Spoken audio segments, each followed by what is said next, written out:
Huh?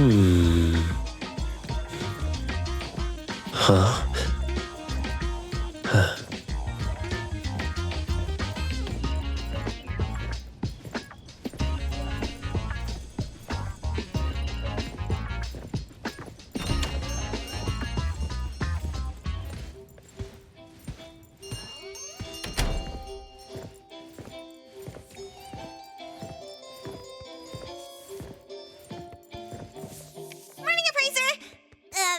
Look here. Is this package yours? It's not mine.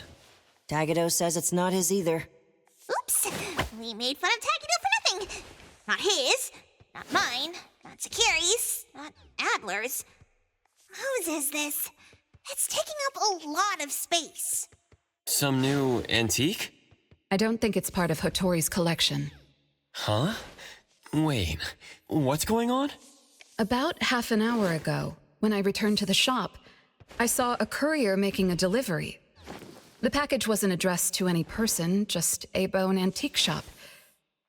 I saw that she was in a hurry, so I simply gave my signature for the package. I may have made a mistake. Maybe Kiromaru learned how to shop online? Wait, check this out on Bagel. Oh, what is it? Let me see! Mysterious puppets and hetero. Performance art or terrible omen? Wait, doesn't this look just like the one in our shop? Are they from the same collection? What's going on? Seems that similar puppets appeared overnight in populated areas throughout Hetero. There are 5 of them so far. At first, people thought it was Giovanni's doing, some kind of puppet-themed art exhibition organized by the Dvorak's or something like that. Others thought it was a promotional event for Miss Ellie's puppet project 1,000 Faces, which has been trending. Until someone claimed it was the work of an anomaly that drains life out of humans to make puppets. That's when people started to take it seriously. OP claimed that one of his relatives was a victim, and if the anomaly isn't handled soon, Hetero will become a city of puppets. Is it really that bad?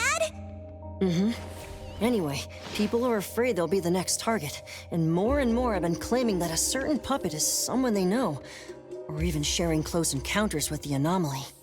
BAC has stepped in and urged citizens to exercise judgment, refrain from spreading rumors, and share relevant information to help the investigation. So, the one our shop received is the 6th puppet? Wait, was the puppet still human not long ago? Maybe it's better to get JTF involved. I'll contact the Bureau. Can't even chill this morning. Not all of us can skip beauty sleep and still be beautiful like that woman. My apologies. It's not your fault, it's someone else. Forget it. So who brought this thing? Take it away, dump it, I don't care. Don't let it mess with the shop's feng shui. We got you covered, boss.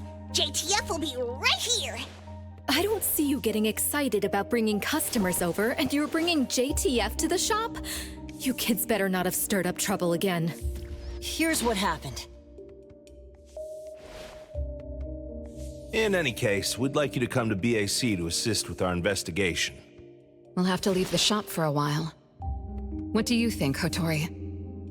Well, the business of the BAC matters more than ours, so we'll comply. But the BAC will compensate for missed working hours for Precious, Daff, and me. Why am I included? Of course. The BAC will provide reasonable compensation for losses incurred from taking up your time. Boss, I want to come along too. There are no Misties to catch today. The shop isn't closing for the day. Someone needs to handle things until Adler gets back with groceries. Don't blow up the place while I'm gone. All right, you can count on us. Oh, when you're back, make sure you fill me in. Okay. Oh, by the way, we're not taking that vehicle of yours. If the neighbors saw it, they'd think A-Bone got busted for shady stuff. Let's get ready to head out. The sooner we leave, the sooner we're back for my nap.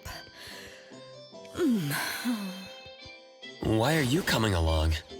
Alphard woke me up this morning and invited me for a little chat. I thought it was about a bisu. The director's tea is going to taste even more bitter. Come on, let's go. I'll try to get some fawns out of her.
Greetings, everyone from A-Bone. ETD-6 is taking over this case. I'll introduce you to the operation lead in a moment. If Nellie's handling the introductions personally, this must be quite the complicated case. Since there's already online unrest, we decided to assign a team specializing in anomaly crimes and meme anomalies. Anomaly crimes? Those refer to human criminal incidents that involve the exploitation of anomaly characteristics, or espers. So the Bureau suspects that this isn't the work of anomalies alone. There are more and more divisions in the Enforcement Tactical Division nowadays. The puppet from A-Bone has been transferred to TempCon. Please follow me.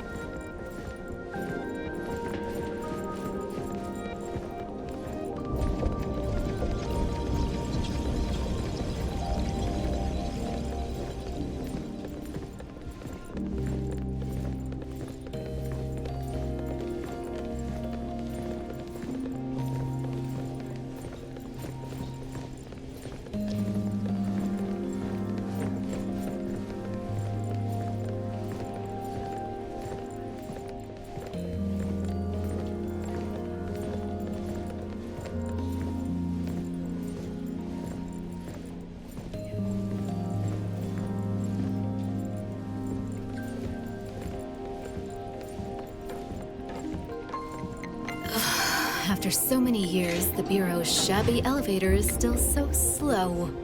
Why wouldn't Alphard spend her budget to upgrade it? She hired so many new employees. Indeed. There have been many new hires after you left ETD. This is awkward.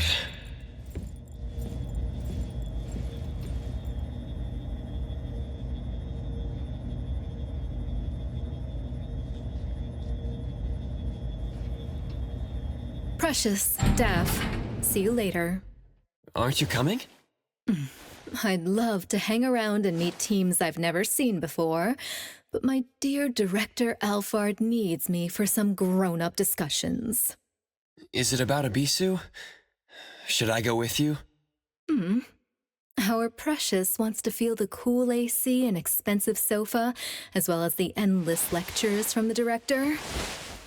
She only asked for me, but I'm sure she wouldn't mind another one, especially one who's such a good kid. You mean I don't have to go with you? Don't worry. The containment level needs your expertise more. Next time there's a chance, I still won't drag you along to suffer. When you're done with your work, just head back. Don't wait for me. I just hope today's parent-teacher conference doesn't set a new record for length.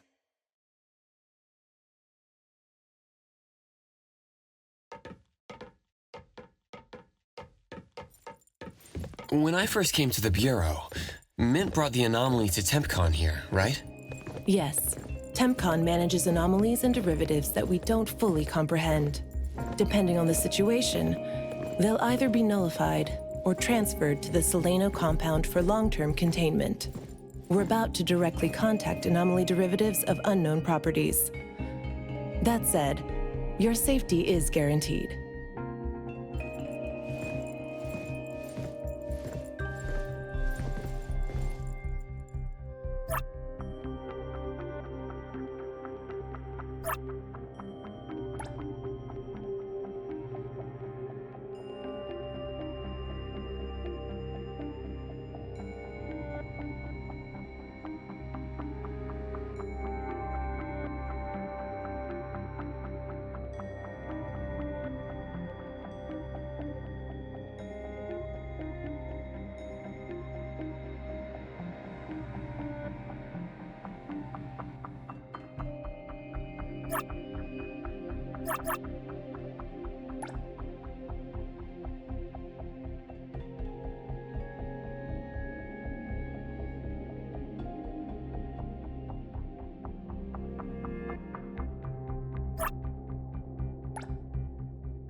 Allow me to introduce our guests.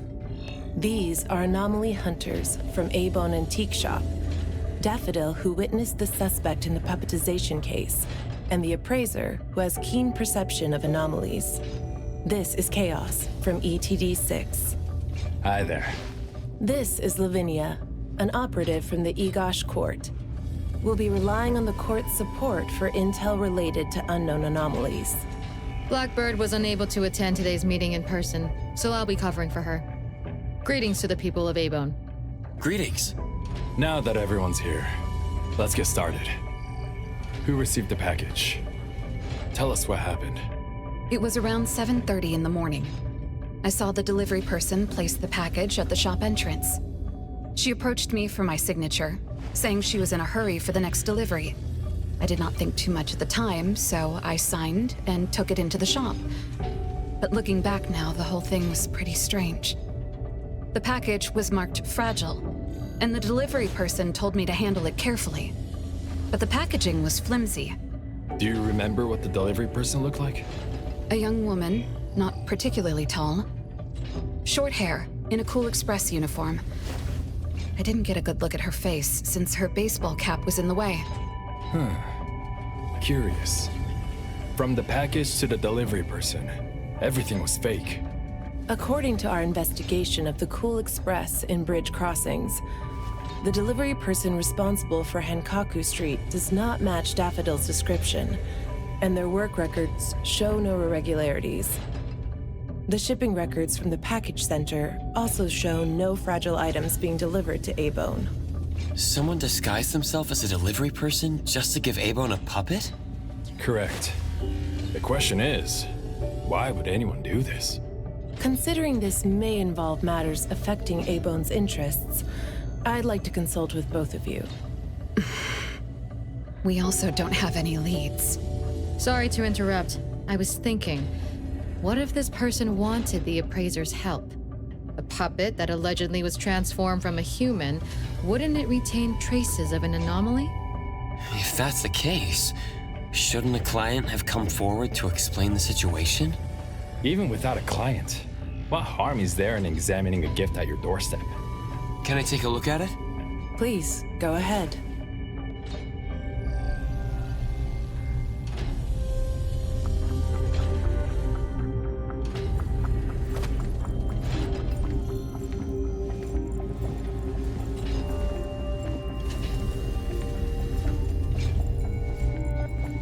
A puppet of a teenage boy who seems energetic.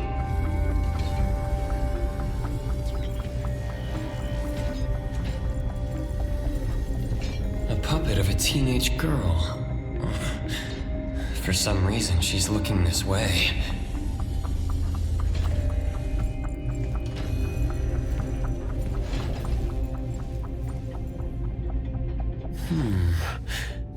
The cards in the pocket. The anomaly's aura seems to be coming from these cards. Bella. The red letters are names. And the number 0? All 6 puppets have a similar aura. It should be from the same anomaly, or the same type of anomaly, but it's very faint. I think the puppets should be ordinary puppets. They were simply in proximity to an anomaly. But the black cards in the puppet's clothes. The cards are the derivatives, aren't they? Very likely. So people being attacked and turned into puppets by anomalies is just a rumor. Pretty much what I expected. Who would spread rumors on Bagel to cause panic? Could it be the same person who delivered the puppet to A-Bone? Bingo. You're asking the right questions. My investigation shows that someone hacked a bunch of Bagel accounts and started rumors about people being turned into puppets by anomalies. This is starting to affect the citizens of Hatharo. Take me, for example. I have a neighbor who never misses her daily dog walks, rain or shine, but she's scared of getting caught by the anomaly and began to ask me to run errands. Who's ever out there watching and laughing at us right now, feel free to pop champagne. In any case, we can conclude that someone is spreading rumors. But I'm afraid clearing this up won't be easy. We can only explain the truth to the public after we contain or nullify this anomaly. And only then can we completely quell the rumors and eliminate their harmful effects. We have 2 important leads. First, the puppet was delivered to A-Bone by a fake delivery person. However, neither of you know anything about her, so we'll have to set that aside. At least we're on the right track. The second lead is that the anomaly can write. In my experience, this is quite rare. I wonder if the Igash court has any records of such anomalies? Could you help us interpret it? Unfortunately, we haven't found any matching anomalies in accessible records. If we can determine the identity of the names written on the cards, I may be able to help. I should be able to glimpse at their fate through divination and understand what they've been through. Chaos, Consider this. If anyone received a black card from the anomaly, you are welcome to bring them to the witch's house for divination. Understood. If anyone from A-Bone discovers new leads, please contact BAC as soon as you can. We will look out for more leads. Very well, let's adjourn. Thank you very much for your assistance. Who could it be? If only I paid more attention to the delivery person. Daffodil, you couldn't have expected this to happen. A-Bone's safety is my responsibility. This time, I left my guard down. Still, it's good to know that no one was actually turned into a puppet. Looks like Hattori isn't finished yet. Appraiser, if you're tired, you should head back. Let me handle the rest.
Natalie, are you okay? One last part. Alright. Natalie's special training of watering flowers and horse stance complete. Watering flowers in horse stance? I'm learning from my master. Integrate every bit of training into daily life, using the weight of the watering can to increase the training intensity. How's that? Pretty clever, right? Oh. I water flowers like a normal person. Exactly. To master, this is just normal. My training isn't good enough yet. That's why I keep wobbling around. Just you wait and see how much I improve, master! Of course. Thanks to Daffodil and Nanley, the flowers and plants are looking better. I'll take care of pruning from here. Alright. Delicate work like that really is best left to the old man. Oh, by the way, how did that thing from yesterday turn out? Any updates? We couldn't get anything out of Cool Express. The manager even said that they're going to avoid hiring temps for a while. There goes one of my reliable side gigs. The Colucci's funds are running low. Oh, why do you think they're sending puppets to our place in A-Bone? Could it be the anomaly is challenging the Colucci's? Was the puppet sent to deliver some kind of message? What message could that be? Like a coded message in Sin City Chronicles. This is some kind of hint. The hint is something that I, Beachy Daime, should definitely be able to figure out. If that's the case, shouldn't the recipient be you? Oh, you're You're right! Why does it only say A-Bone? Could it be that I, Natalie Colucci, am not famous enough? If it only says A-Bone, then who exactly is this hint for? Or could it be meant for all of us? We have a guest. Hello? Is this A-Bone? Are you anomaly hunters? Welcome to A-Bone. You must be here for an anomaly commission. Yes. What do I need to do? Do I sign a contract? Do I have to sign up for something? This must be your first time seeking help from anomaly hunters. Don't worry. Please, have a seat. These are A-Bone's finest anomaly hunters. Feel free to share with them any troubles you have. I'll make some tea for you. Please, wait a moment. Okay. Sorry, I don't know how this works. If you don't mind, let us ask you some questions. That way we can help you figure out what you need. Okay, leave it to me. So, have you encountered anything strange recently? What should I call you? Renee is good enough. I think. All right, Renee. What do you do for work? How's your day today? Did something weird suddenly mess up your routine? I'm a taxi driver. I start at 8 a.m. and finish at 8 p.m. For lunch, I grab something quick from a convenience store. After work, I go to Food First for a set meal. The weird thing is, for the past few days, every night at exactly 9 p.m., this strange guy in a cloak shows up and attacks me. Though he looks scary and hits me pretty hard, when his attacks land, I don't feel a thing. I just cover my head and let him attack me for about 10 minutes. Then he leaves. Well, I think he leaves. When I peek through my fingers, nobody was there. That's about it. Isn't this strange? He attacks you every day? Even if it's just a prank, that's messed up. Here's your tea. Thank you. Every night at exactly 9 o'clock? What kind of kink is that? Maybe it's like those guys from gangster movies who like to dress up scary to shake people down for money. They usually show up at the same time to establish an air of authority. Oh, I can't believe there's a lowlife like this on my turf! We'll have to talk some sense into him with my fists! But I don't remember owing anyone money. I did nothing to deserve harassment from this debt collector. He never says a word, just swings this huge scythe at me. It's terrifying. You don't feel any pain when he attacks. Could this be a hallucination? Or is this debt collecting some kind of anomaly activity? That makes perfect sense! Yes, it should be an anomaly, just like Fuka said. She told me to look for help at the A-Bone antique shop. Who's Fuka? She's my friend. Well, more like my food buddy. Fuka said, it's definitely an anomaly, and the anomaly hunters from A-Bone antique shop can help me. She recommended her shop? That's a first! Thanks to me, Natalie, the tiger of bridge crossings, Ichi Daime of the Colucci family! Oh, I've made a name for ourselves. People are finally going out of their way to recommend us! Your friend knows what's going on. What else did she say? I'm not really sure. I just know that she said I should get your help as soon as possible. Are there any other strange things going on besides that? It's hard to say. I don't know. Sorry, I don't have a great memory. I only have vague impressions of most things. How about you go ask Fuka? She also saw the anomaly in the parking lot that day. I think. She seems rather scatterbrained. It'd be good to hear what others have to say. It's almost mealtime. Fuka should be at food first. Shall we? What do you think, Appraiser? Master? This is our first commission of the day. We'll help figure this out and see if there's really an anomaly causing trouble. Let's not disappoint this very tasteful person who recommended us. Let's go take a look. How about you, Master? Huh. Master hasn't worked on a commission with the Appraiser yet. Maybe this is a good time to show you my latest training results! Hattori has no plans to go out today. Rest assured, I'll watch over the shop. Very well. Let's head out. Let's go. It's been a while since I had food first.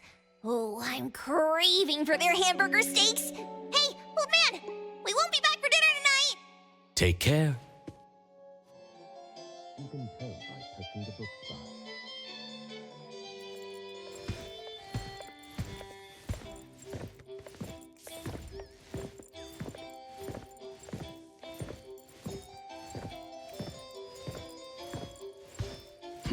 A previous client gave my lady.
What's for dinner tonight?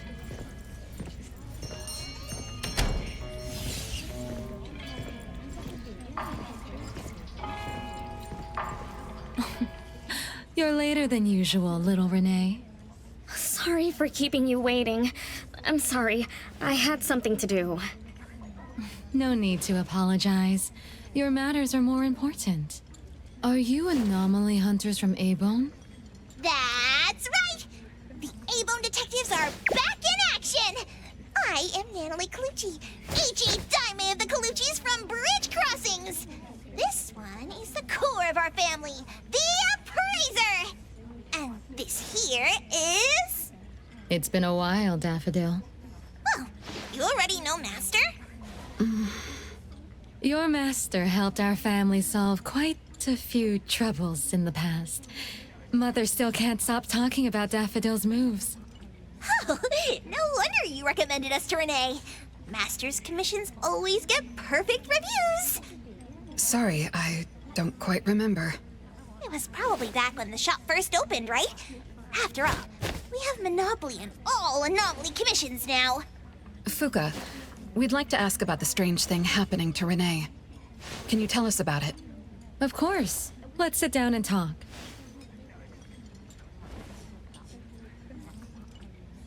Two nights ago, little Renee and I finished dinner and were about to head home. She offered to give me a ride, so we walked to the parking lot together. That's when we encountered this cloaked person. Cloaked person? Didn't little Renee tell you about it? The anomaly she saw was a strange figure that looked like someone wearing a cloak. Oh, did I really say that? You little scatterbrain, forgetting what you said again. I'm sorry. No need to apologize. But to be honest, I don't know what this so-called cloaked person actually looks like. You don't know? Weren't you there? I was. Renee was walking me to her car, but halfway there, she suddenly crouched down, trembling all over, looking panicked like she was hiding from someone. I asked her what was wrong, but she couldn't answer. She just kept muttering things like, "Don't hit me." Nobody else was around, let alone anyone hitting her. So you didn't actually see the anomaly attack Renee? I did see her curled up on the ground, but I definitely didn't see the cloaked person she described. After about 10 minutes, the kiddo just stood up and asked me to follow her to the car, acting like nothing had happened. Isn't that strange? Are you sure this isn't some hallucination? Like, maybe she ate some weird shroom at dinner or something? I thought she was hallucinating at first, but on the way home, she told me that this weird thing happens every night at 9 p.m. It didn't sound like she was lying. Not a hallucination, only she can see it. Harasses her every night at the same time. With something this bizarre, it's gotta be an anomaly causing trouble. So, any leads yet? Hunters from Avon? I see. Can I ask one more question? Of course, Daffodil. When Renee was clearly unwell, why didn't you contact a doctor? That's right. She acts like she's nice, but when her friend was in trouble, she didn't seem to be concerned or help her. Well, I was worried something might be wrong with her, so I told her to go to the hospital. But the girl insisted she was fine. So I just let her be. You also suggested that she should seek help from A-Bone. That's because I later realized Renee must have gotten herself into trouble with some anomaly. So I thought of you. Wouldn't it be better if you experts helped her, instead of having an amateur like me mess around? Daffodil, you may be thorough, but you always get obsessed with details. Same old habits. I'm the one who told Fuka that I was okay. Really, I'm fine. It didn't hurt at all. It's just that the anomaly was scary. Thanks to Fuka for explaining everything that happened. I'm not so good at that. I feel like I don't really know what's going on. We've been talking for so long, we almost skipped dinner. I'll buy everyone food tonight. Take a look at the menu. What do you want, Fuka? Same as usual. Spicy chicken cutlet curry rice. I'll have the same. I don't know about the other stuff at this place, but I like the spicy chicken rice, since it doesn't have those gross green peas. What about you, Nenali and Appraiser? Go ahead and order something you like. We'll gladly take the offer.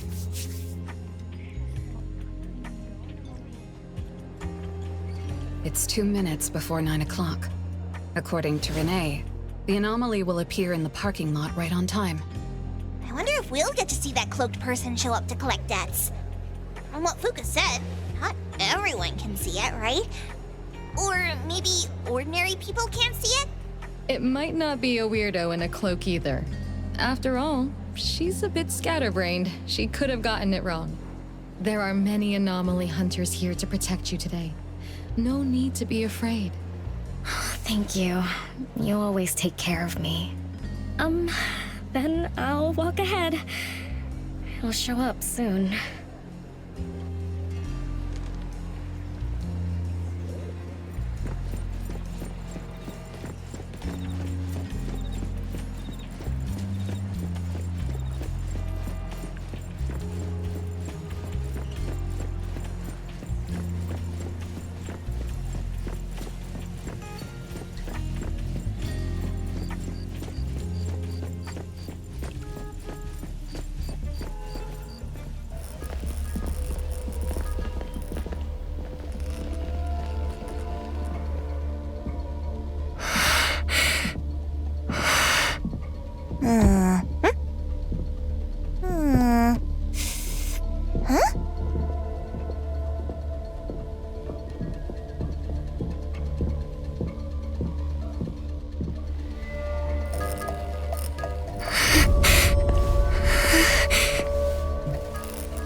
Leave it to me.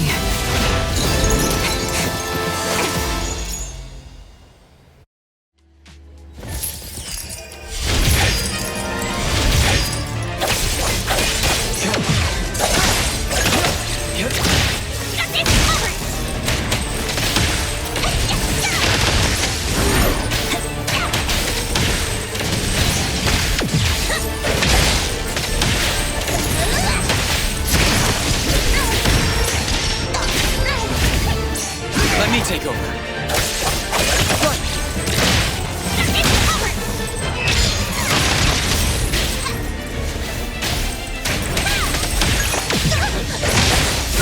I will see through the nexus. Let's finish this! That! The city's mine!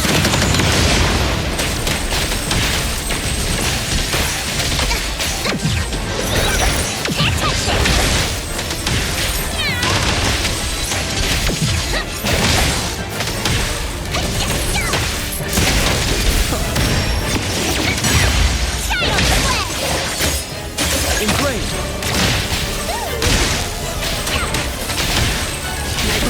Is an illusion. Judgment. I get Thunderbolt. It's our turn.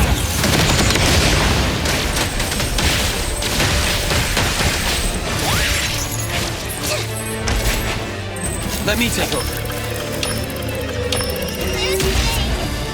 Back up again. Divided by 0.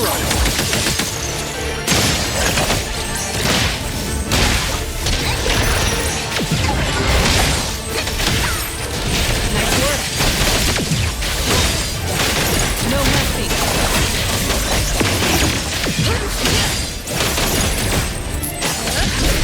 No problem. I will see through the nexus.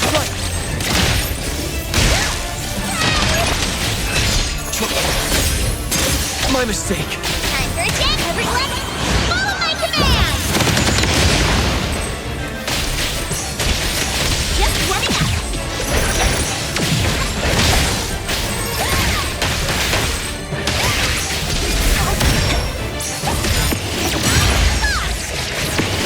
You can challenge me.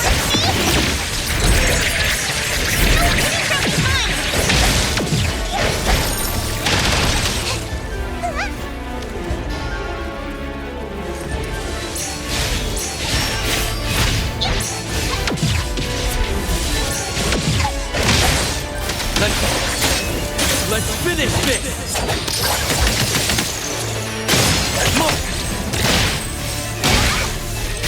Nice work, Thousand Eyes. Awaken! Nothing can stop me. I get the chance. Thunderbolt, it's our turn.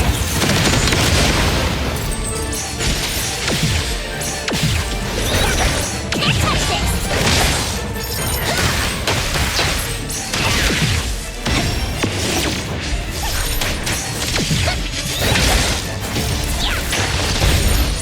Just a tickle.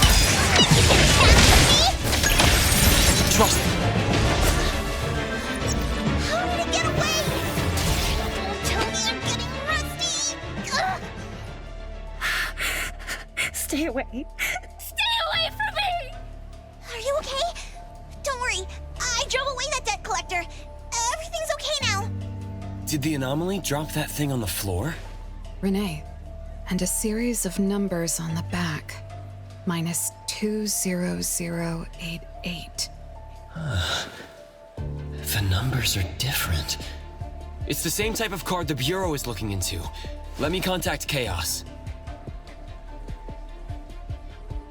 We meet again. From what I know, you received a commission from Renee to investigate this debt collector anomaly, which attacks her every night at the same time. You fought, then the anomaly left behind the same cards from the baptization case. So you encountered the same anomaly I'm after. Could someone have schemed all these encounters just to involve you? ETD6 lives up to their name. They are true anomaly crime experts. You're right. This doesn't seem to be coincidence. We still don't know who's the mastermind or why they're doing this, but we may have already met her. Fuka, the friend who recommended us to Renee. Wait, she was here just a moment ago. She's already gone. What did she say? She recommended A-Bone because Daffodil had handled her mother's commission before, which left an impression. Daffodil. So it's Daffodil again. Interesting. Thanks for the information. We should make a trip to the witch's house. Good thing it's not too late. So I'll ask the Blackbird and her team to work some overtime. Aren't you coming with us? Of course.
Yeah.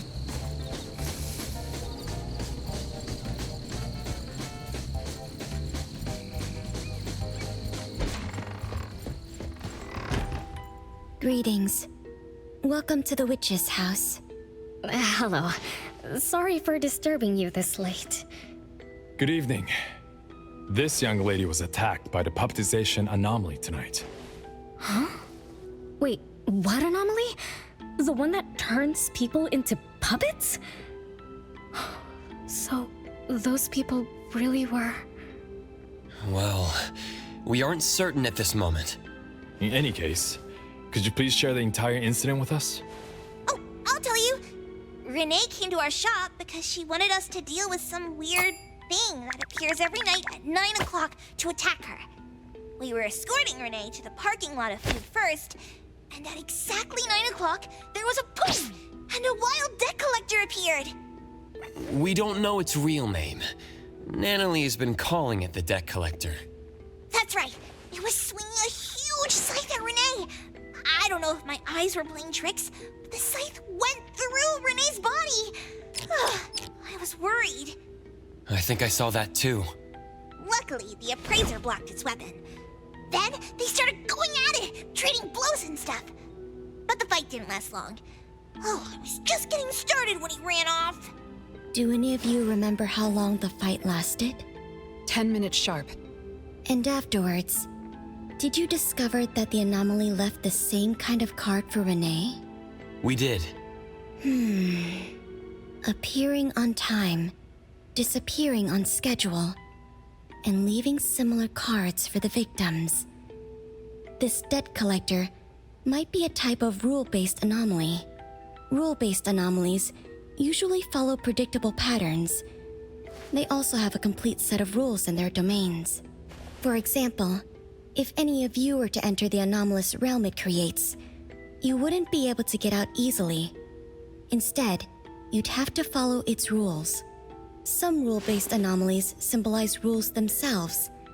You can think of them as the manifestation of rules. Others have some kind of goal.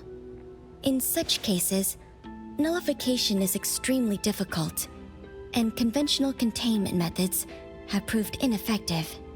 No wonder it got away. Is Abisu's security anomaly also a rule-based one? Nantani is its name, right? It is.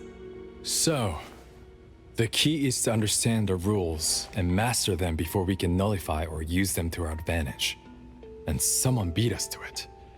Figured out the debt collector's rules, set up the whole thing. The next questions are, why target Renee? And what do the numbers on Renee's card mean? Why is the message left for Renee different from the others? Another annoying puzzle. If only Nietzsche were here. I could do a divination for Renee. Maybe we can find something. That's a surprise. I've never had a divination before. Is there anything I need to do? Just relax and close your eyes now. Oh, lost child of fate. Your tomorrow is trapped in blankness. Wait, what? What trap? What blankness? I thought divination is about tomorrow being lucky or a sunny day. Oh, your fate is rather unusual. I'm afraid I can't give you further interpretations. But I once performed a divination for another woman with the same result. You might share similar fates. Her name was Dolores, head of the Constantine family. She was tired of her life, saying she was never truly alive. Yesterday, today, tomorrow, each day was equally empty and void of meaning. I think that was because she lived for far too long. Uh-huh. She lived for a very, very long time? They say that Lady Dolores is an immortal with eternal youth. That she made a deal with the devil for unlimited lifespan at a huge price. However, eternal life can be a curse, and the Constantine family met their demise decades ago. That was when most people didn't know about anomalies. People simply believed in curses. From what we know now, she was either a long-lived Esper, or she made a contract with an anomaly. Lady Dolores told me that she is one without heart, which is the truth about the curse of immortality. No heart, no bonds, no attachments. Alone, her memories of the past grew dim through the years. Neither does she pay attention to anything happening around her. All she had was a numb void. But she still yearned for lasting companionship and loyalty. So she sought divination from me to find a way to change things. Perhaps because her future extended indefinitely, with no end in sight. All I could see was blankness. Were you able to help her make a change? If I remember correctly, I told her, if you want something, you must first give. I'm not sure if this helped her, but I remember her face when she left. She seemed more at ease. Both that lady's divination and mine resulted in blankness. Maybe that advice applies to me too? It's just a reference. You could see it as a fun story. It's enlightening, but it doesn't help much with the issue at hand. It's getting late. Let's call it a night. Thanks for all your help. Miss, let me escort you home. Okay. Thank you, Chaos. Blackbird, thank you for your time. We'll head back now.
lot of work without a lot of results, huh?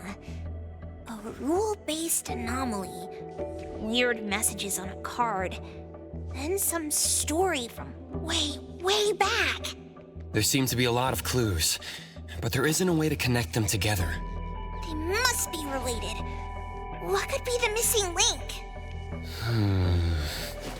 Let's call it a night. It's getting late. You two should get some rest.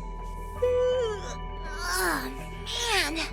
After running around so much today, getting home, relaxing for a bit, and now that Master mentions it, ugh, sleepiness just hits you like a truck. Good night, Master. Good night, Appraiser. Good night, everyone. I apologize, but bedtime is going to have to wait. Is there an emergency? The debt collector left me another message. I found this in Renee's mailbox. Isn't this the card from last night? An anomaly is back again? Appraiser, take a look at this. Renee's name and an address? It looks like an ordinary card. Did someone try to copy the card's style? They need to have seen the original to make such a convincing copy. That narrows down our suspects. You mean Fuka, who witnessed our battle with the debt collector last night? And the person who delivered the puppet. Don't you think they're working together? They sent Renee a formal invitation and are waiting for us at the old Constantine family estate. That address belongs to the now defunct Constantine family. Renee, are you somehow connected to the Constantine family? I knew last night's story was different.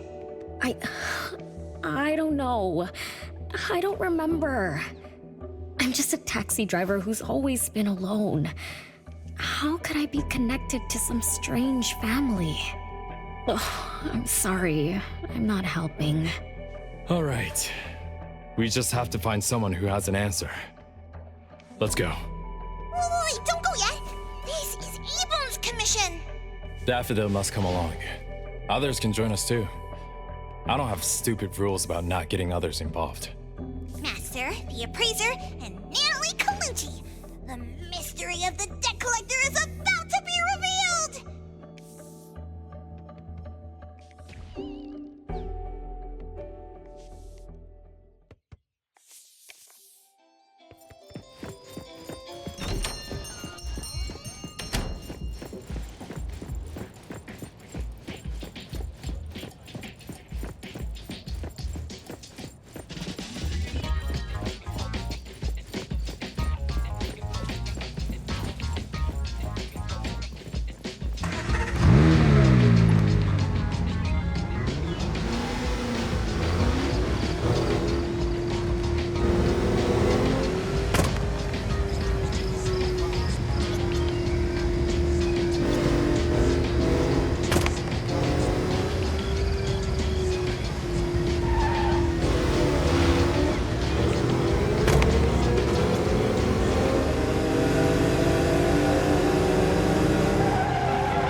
Except for some skinny cricketry.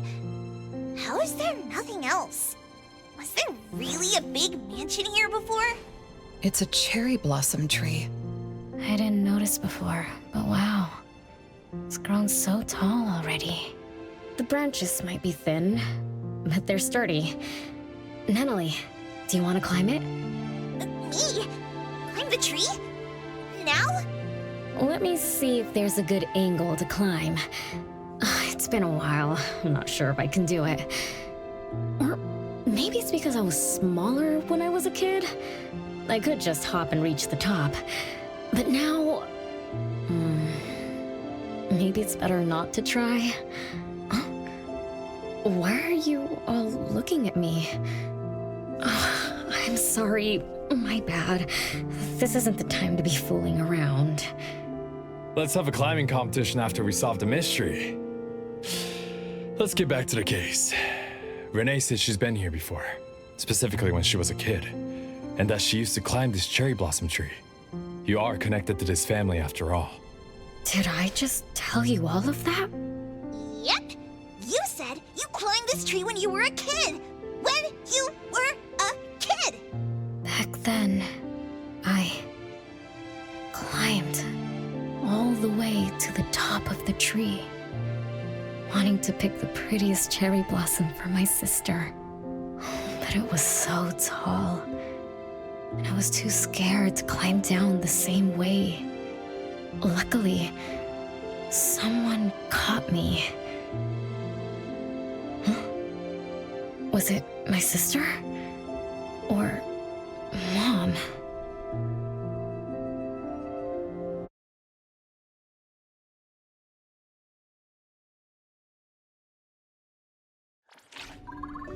Ow! That hurts! Renee, are you okay? My head hurts, but my limbs are where they should be. What about you, Appraiser? I'm okay too. Where are we? What just happened? I'm not sure, but it looks like we're in an anomalous realm. You remembered climbing the cherry blossom tree as a child. Then we got pulled in. Nanalie and the others aren't here. We might be separated. This is my fault. I'm so sorry. I had no idea this would happen. No worries. It's not your fault. Besides, we hunters are used to being pulled into anomalous realms. The real question is, how did we end up here? What a grand entrance. This must be some wealthy family's mansion. Such as the residence of Lady Dolores, head of the Constantine family. Have we traveled to the past? Not necessarily. Maybe the anomalous realm is simply recreating scenes from the past. Do you recall anything else from when you were a kid? Anything helps. I can't. Oh, my brain is still foggy.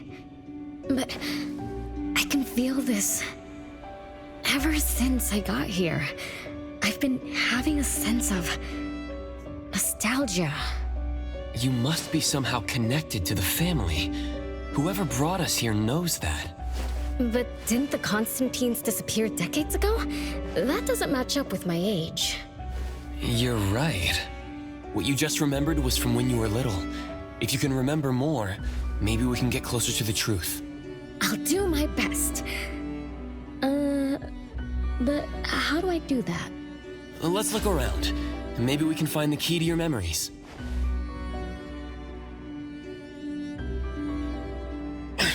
Strange. It won't budge. I'm feeling rather shut out. Is this really a door? It feels so strange. Maybe it needs to be opened from the other side? Maybe.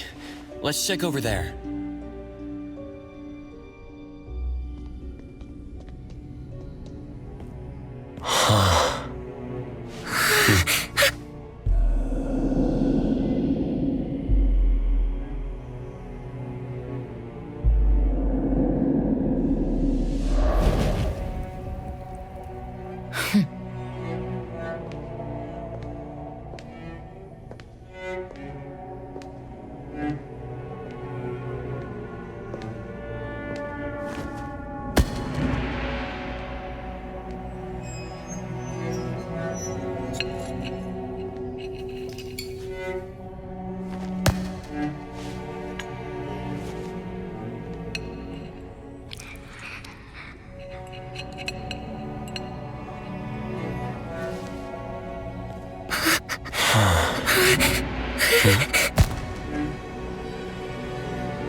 Feeling good.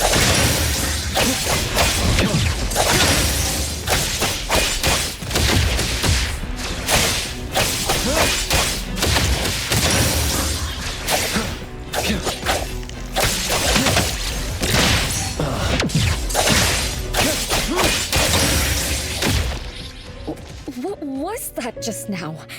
Something from the past? A family sitting around the table getting ready for a meal. Is this space replaying events from the past? How strange. It's like watching a movie. That's called a reenactment of the past.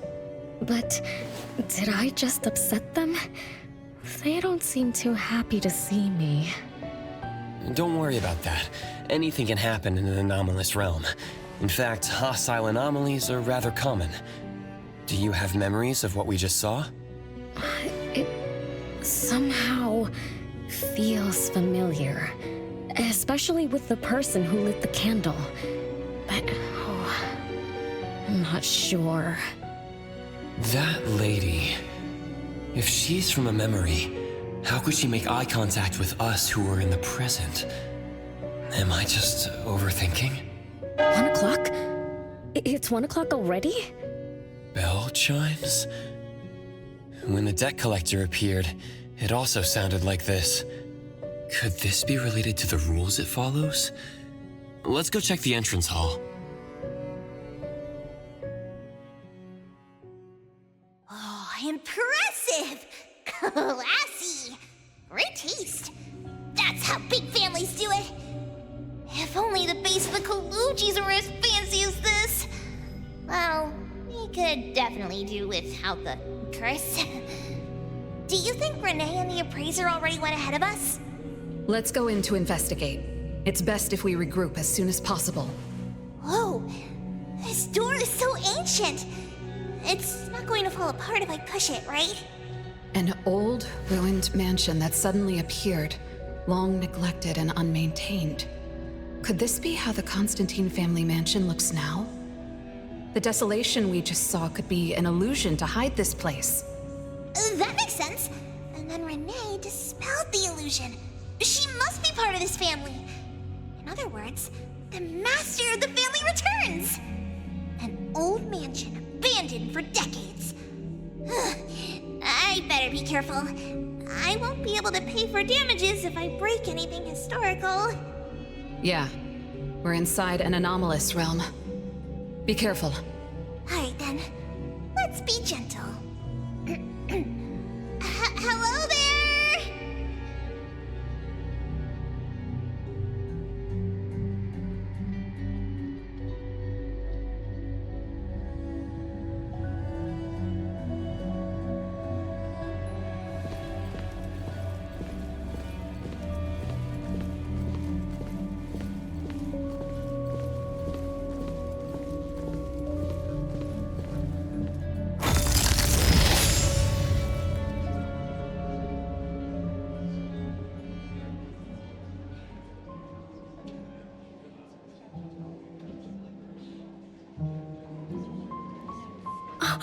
It's that lady from before.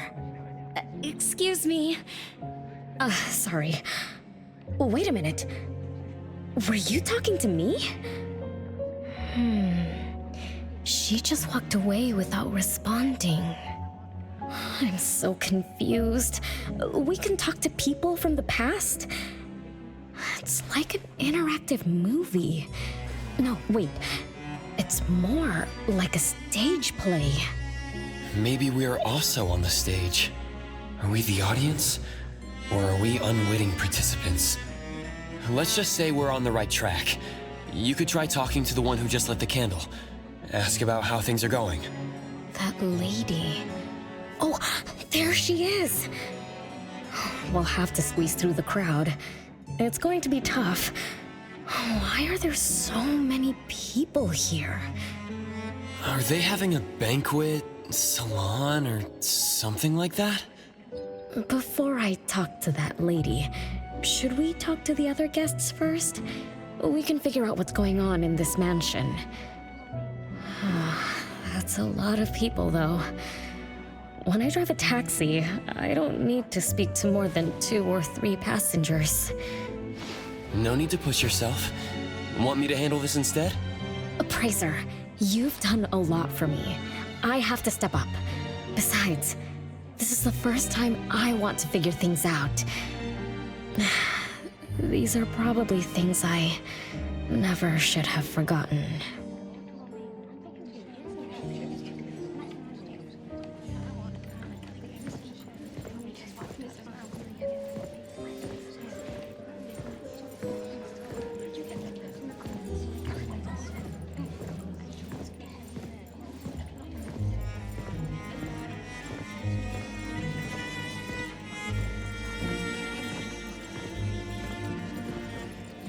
I might not have another chance like this.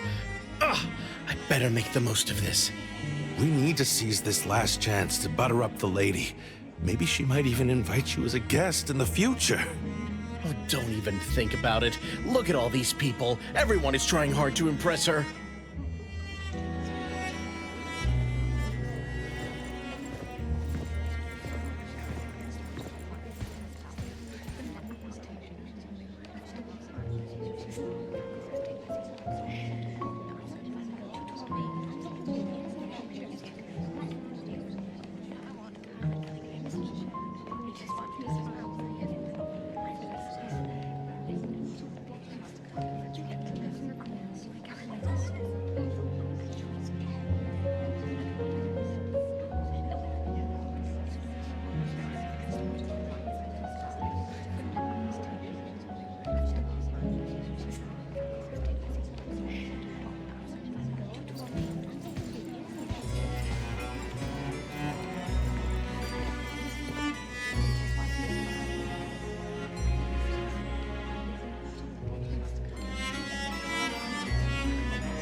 Which family does that young girl with the white hair belong to?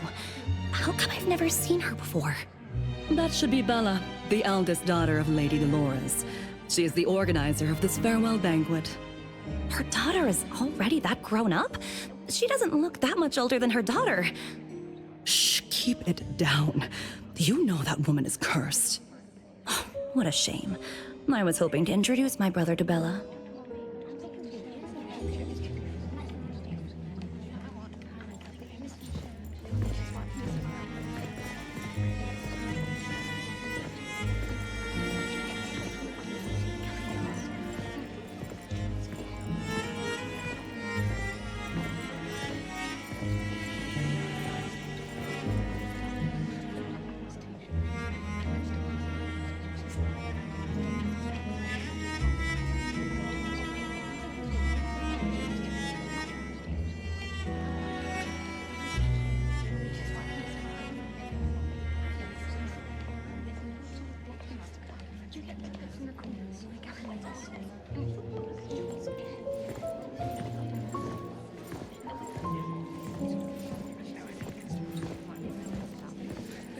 The salon has been running just fine. Why is it getting cancelled? Apparently, the lady wants to focus on family affairs, so she's withdrawing from the social circles of the nobility. Ah, such a shame. Dolores has an amazing chef and the finest wine I have ever had the honor to taste. Dolores is also the most gracious hostess. Always generous when she lends out money.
That woman is finally stepping down from the stage. Tut-tut, shamelessly enjoying eternal youth. Just because she had a deal with the devil. Look at this mansion. Look at all these treasures. Who knows how much wealth she's swindled over however long she's been alive. This is my last chance to find her source of immortality. The salon ends at 3 o'clock. Look at what time it is already. What's taking those useless guys so long to make a move? I told you, those so-called exorcists you hired are nothing but frauds. You better give up on your delusions. My brain is getting fried from what the guests are saying. So many conversations. So many faces. So many names. Let me think. Bella. That sounds familiar. Very familiar. Extremely familiar. Oh, that feeling is back again. It's just hearing that name brings up this nostalgia. One of the puppets recovered by the BAC is also called Bella. Can this be a coincidence? What do you think? You said the BAC found cards in the pockets of the puppets, and those cards were similar to the one I got. That means I'm connected to the puppets. By the way, Lady Dolores' daughter, whom we just met, also gave me this feeling of nostalgia. I guess I'm really connected to this strange family. Did you remember something? Could I have been their driver? I'm pretty confident in my driving skills. No? Why don't we find Bella and ask for confirmation? That's a good idea. I want to talk to her, too.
Renee, this isn't a place for kids. Huh? Bella?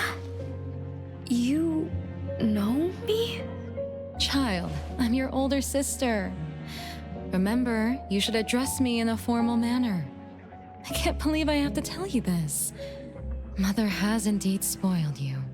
Sister? My big sis? Why are you so confused? Oh, did you oversleep again?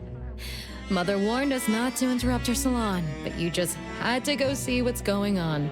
Like the time you hid in that cabinet to peek through.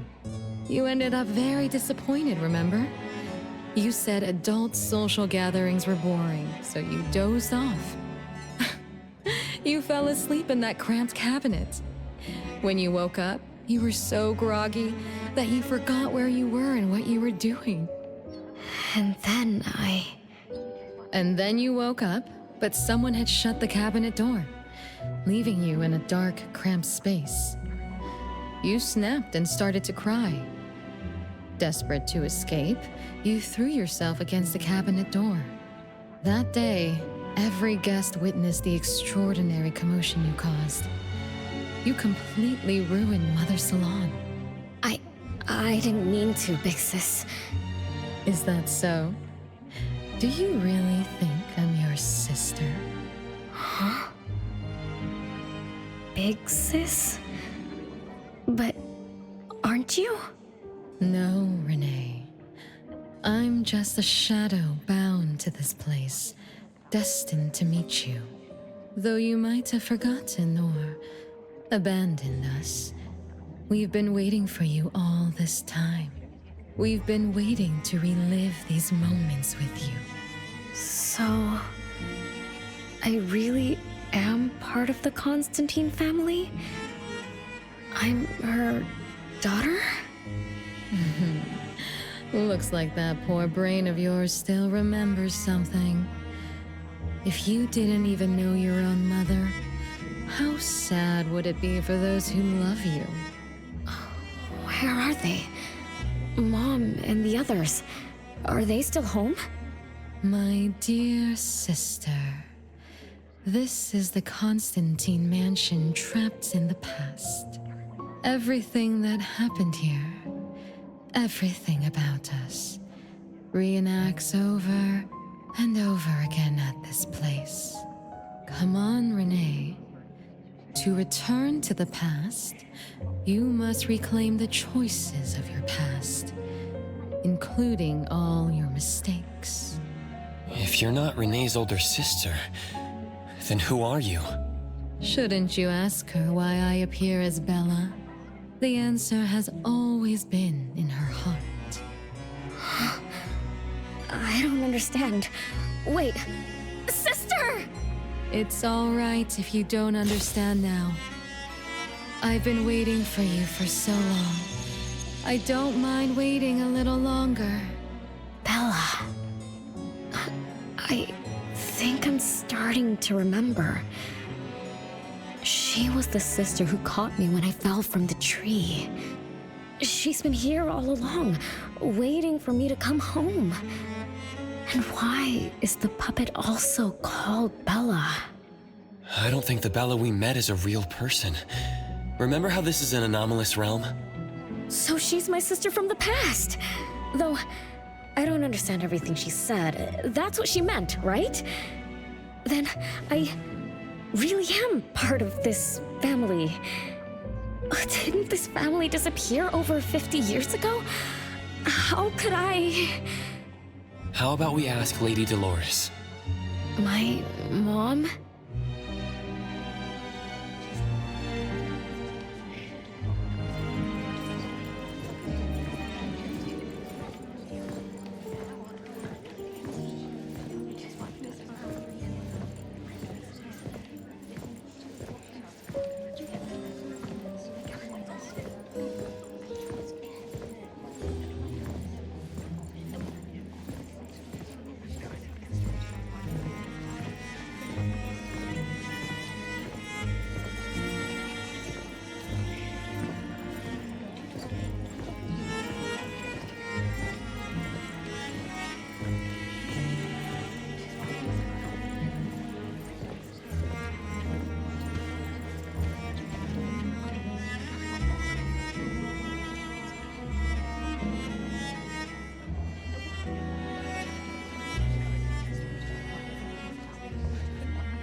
Hello, can I pass through? Excuse me, coming through. Hey, get in line if you want to butter up the missus. Take turns like everyone else. You're not the only ones who need something from her. Dolores is far too kind to you commoners who are uncultured bumpkins with no etiquette. Do I need to remind you about what first come, first served means? I don't think we can squeeze through. These guests aren't very friendly. There was one bell chime when we came in. The salon started at 1 o'clock. If this scene closely follows how it played out in the past, they should leave as soon as the salon ends. We should be able to approach Lady Dolores then. Oh, good point. Thanks for coming up with a plan. I couldn't have done this alone. When does the salon end again? It should end at 3 o'clock. So we wait until the clock chimes 3 times.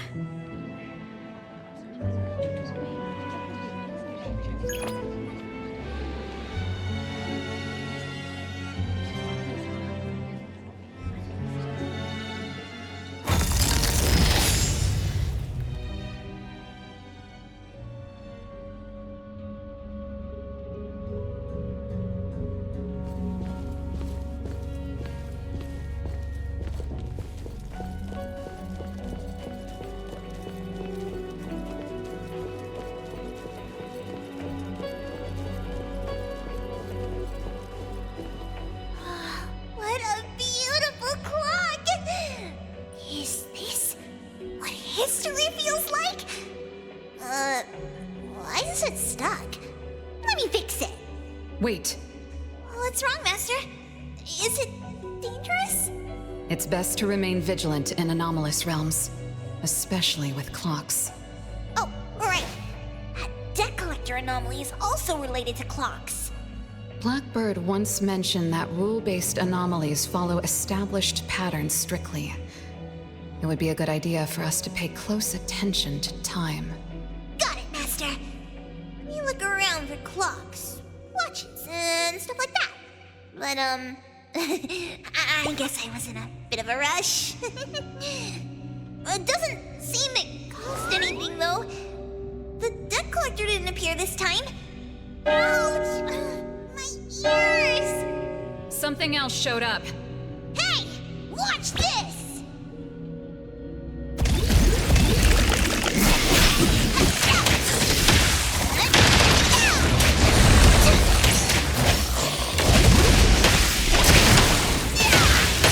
Just a tickle.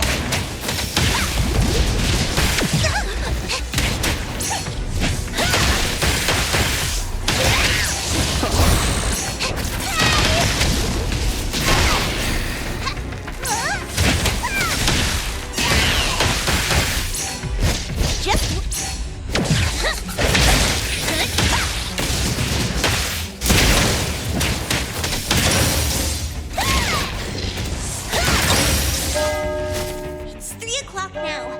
The debt collector shows up every night at 9 o'clock to attack Renee. Until then, let's try to figure out what rules the debt collector follows.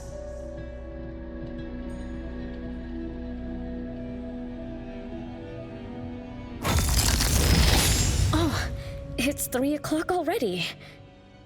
As you expected, all of Lady Dolores' guests have left. I'm going to see Lady Dolores now. Take it easy. Don't be so nervous. I'm here with you. Okay, deep breaths. Deep breaths.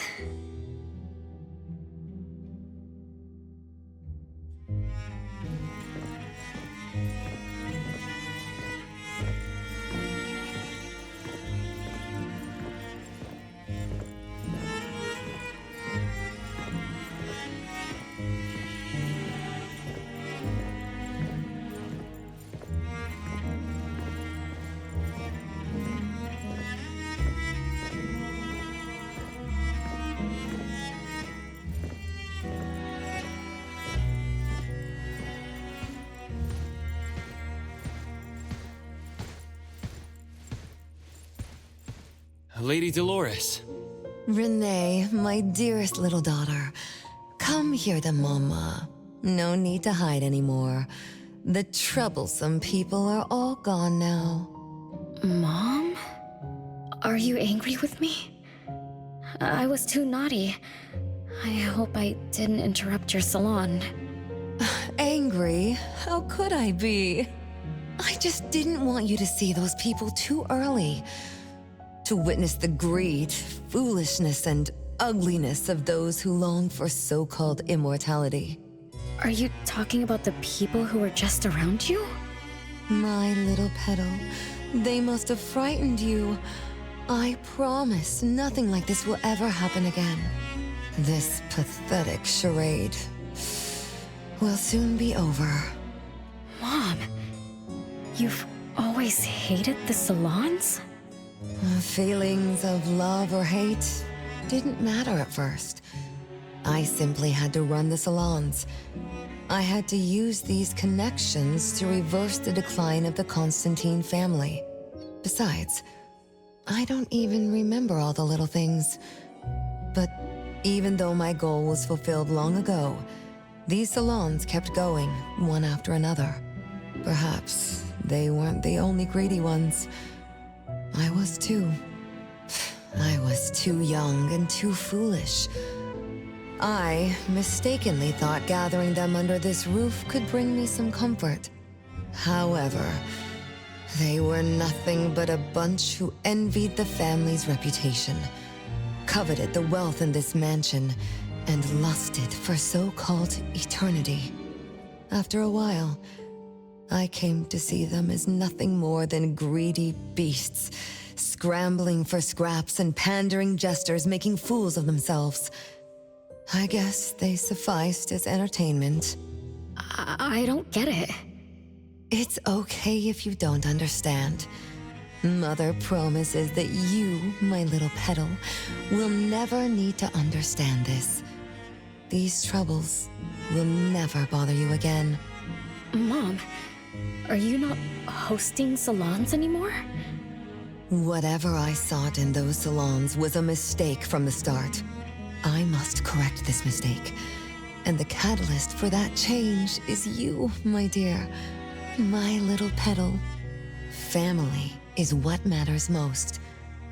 You are the most precious gift in my life, as well as the very source of meaning in my stagnant existence.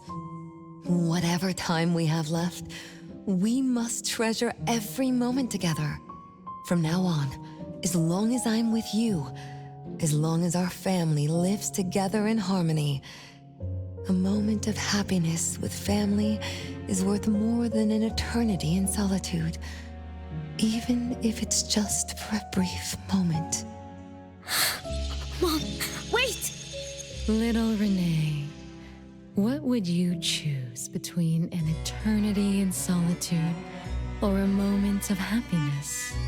Big Sis! You appeared out of nowhere. That was spooky. Oh, wait. What did Mom mean? And the rumors about the family. Is Mom cursed with eternal life? But how can eternal life be a curse? Isn't it great to live forever? So that's your answer. Well, having something is better than having nothing, and having more is better than having less. Right? Like, if you have endless time, couldn't you do as many things as you wanted?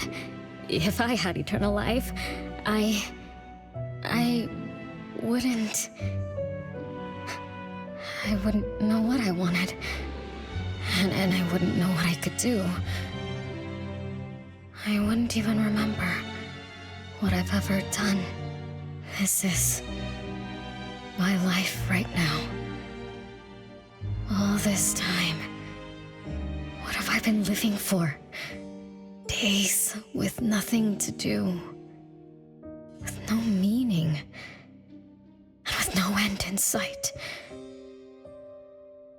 So that's why it's a curse. Poor Petal. It seems that even after forgetting us, you still haven't found what you desired? Or was the kind of happiness you were looking for nothing but drifting through life in a daze, barely conscious? No, I didn't forget you on purpose, Big Sis.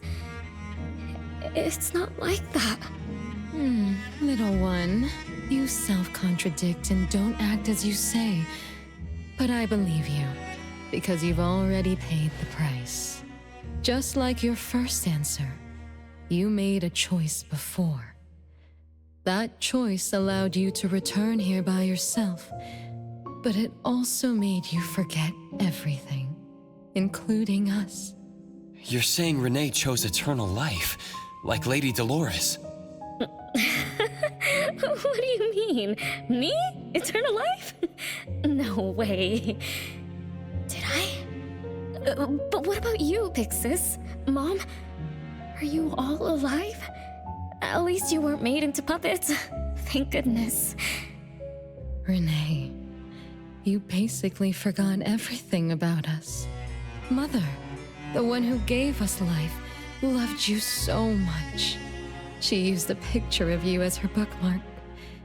When she read before bedtime, her gaze would always drift towards your smiling face. Every little thing about you, your quirks, your habits, your childish nonsense, she remembered it all. You were the only one she had in her eyes and in her heart, as if the rest of us didn't even exist. And we are the same way too. Mother, Elliot, Teresa, everyone is waiting for you. Won't you come see them? Mom and the other siblings? Everyone's waiting for me? The cherry tree Mother planted in the courtyard is bathing in sunlight and in full bloom. Time has come to a standstill, and moments of happiness place over and over again.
It's the same tree from before.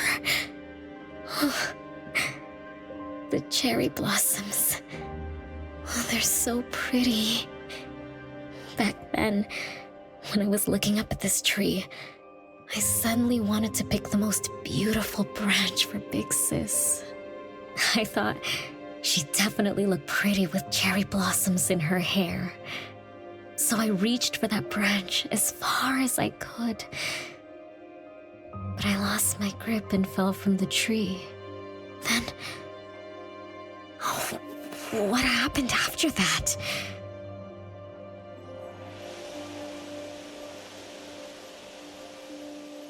This is the crooked tree we saw when we first got here.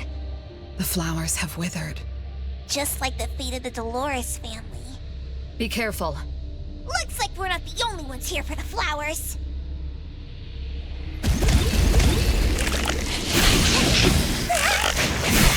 Nice work. Saw it coming.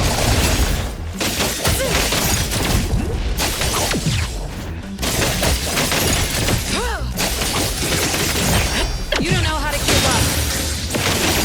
I'm gonna show you how.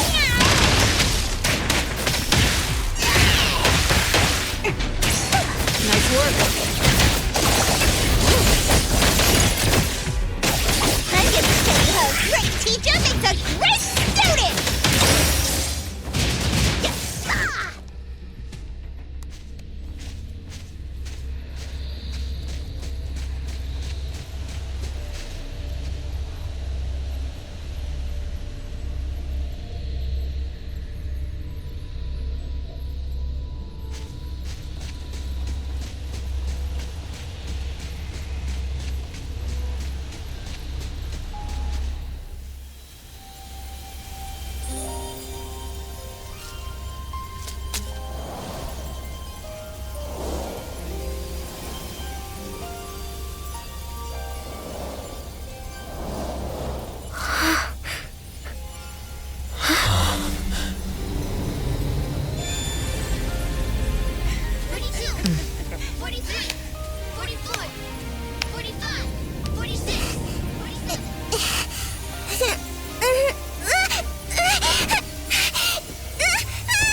We've been waiting for you for a long time, Renee.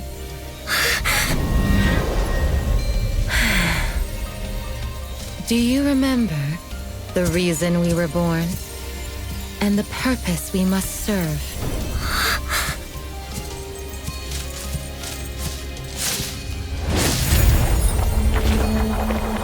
All excitement will eventually fade to nothing.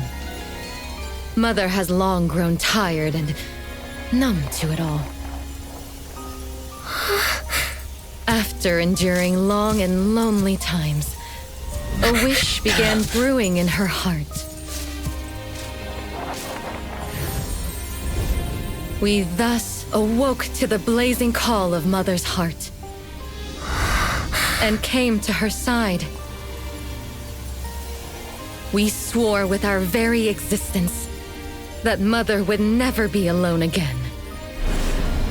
Surrounded by her children, Mother found the companionship and happiness she had longed for. But she didn't stop. She kept yearning for more. Because we weren't able to satisfy Mother's deepest wishes in her heart. However, our Mother's wish was never fulfilled, and that day will never come. The last child to wake up, the most beloved of all, brought nothing to Mother and this family but curses, betrayal, and destruction. And now, she's back.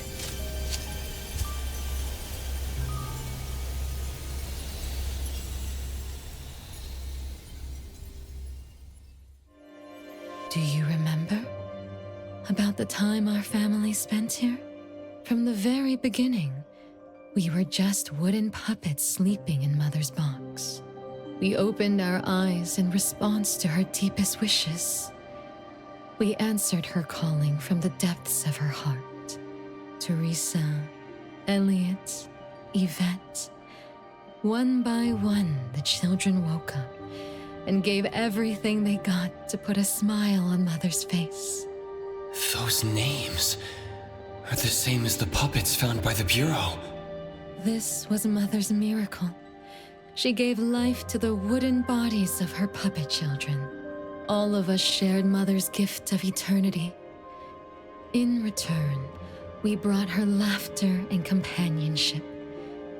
The happy times seemed to last forever. But Mother still felt lonely. She was still yearning for more. As long as Mother's wish remained unfulfilled, more children would continue to come to her side. And you, little Renee, are the last child to receive her favor, and the one she treasures most. So, we used to be puppets, and I woke up because of Mom's magic. That must be the Esper ability of Lady Dolores. Our existence, our calling, and our purpose. Everything was dedicated to Mother. Thank you for helping me remember all of this, Big Sis. Unfortunately, you abandoned all of our duties. You betrayed us and committed an unforgivable sin. Sin? I don't get it. You forgot your family. You even forgot the sins you committed. But that's okay. I'll make you remember everything. That's exactly why I am here. The sin is recorded on Mother's registry in the study. Won't you go see for yourself? You could give us a better explanation. Everything started because of you. My ignorant little sister. Oh, wait a minute. Don't leave me, sis! Renee, you're remembering something, right? Just like what Bella said. We're all puppets that woke up in response to Mom's wishes. We exist to keep Mom company. I remember many, many things now. I had tea with my siblings. We also played hide and seek at home. But Mom, our beloved Mom, where is she now? Why am I the only one alive by myself? Where did they all go? We'll have to check the study. What's going on?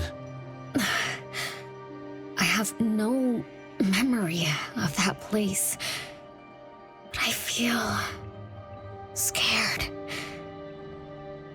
There is something in the study.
can stop Master of the Ichidaime. This is the only locked room in the whole place. I smell secrets. Do not let your guard down. Be careful. Yes, Master! Another grandfather clock? Ugh, either Lady Dolores is a clock nerd or this anomalous realm is related to the concept of time.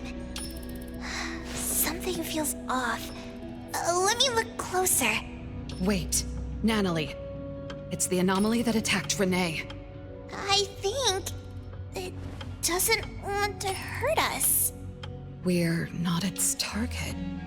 Renee is. What was that thing about rule-based anomalies again? It follows rules. It only starts moving at exactly 9 o'clock, and its target is just Renee. You're right. Even if we attack it now, it'd likely be as futile as last night. If Blackbird is right, it only nullifies itself after completing its mission. It's getting closer to 9 o'clock. We need to find Renee as fast as we can. I don't know where everyone else is. I hope she's not alone. Let's search the area first.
so many siblings around. The house must be crowded, right? I wonder what it's like, playing and messing around with them every day. Master, do you have any siblings? Yes and no. I did once live in a garden with many sisters, but none of us were related by blood. Huh? If you're not related at all, why did you have to live together? Mother collected beautiful flowers as she saw fit. Of course, she was also a woman with no blood relation to any of us. That's so weird. Well, but isn't that not too different from the Constantine family? There are some similarities, but knowing the Constantines, I find it somewhat ironic that our mother and Dolores are complete opposites. I can sense Lady Dolores' sincere feelings as she cared for her children. Though they are puppets, she treated them as real children. In contrast, the other mother simply manipulated the children she collected into decorative pieces for her own fancy. Master, I don't know what was going on, but I'm glad that you got out of the garden. I think so too.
Chances are, Lady Dolores has met her demise.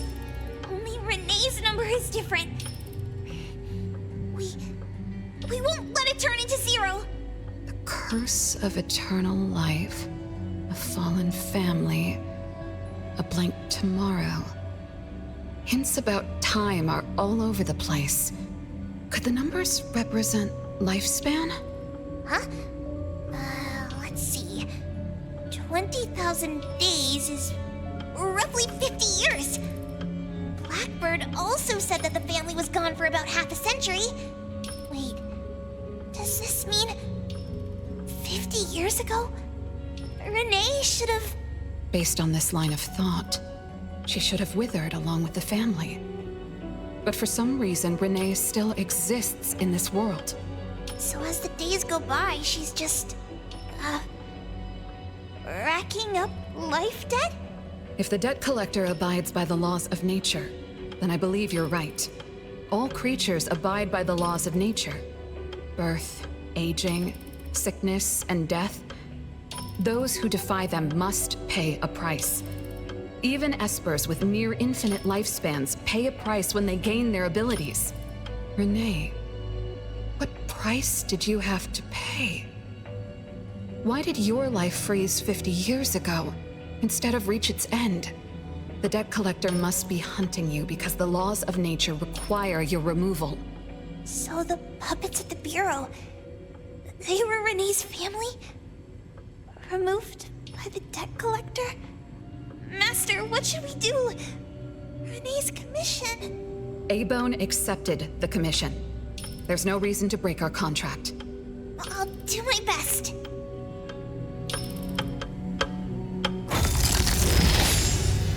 You know?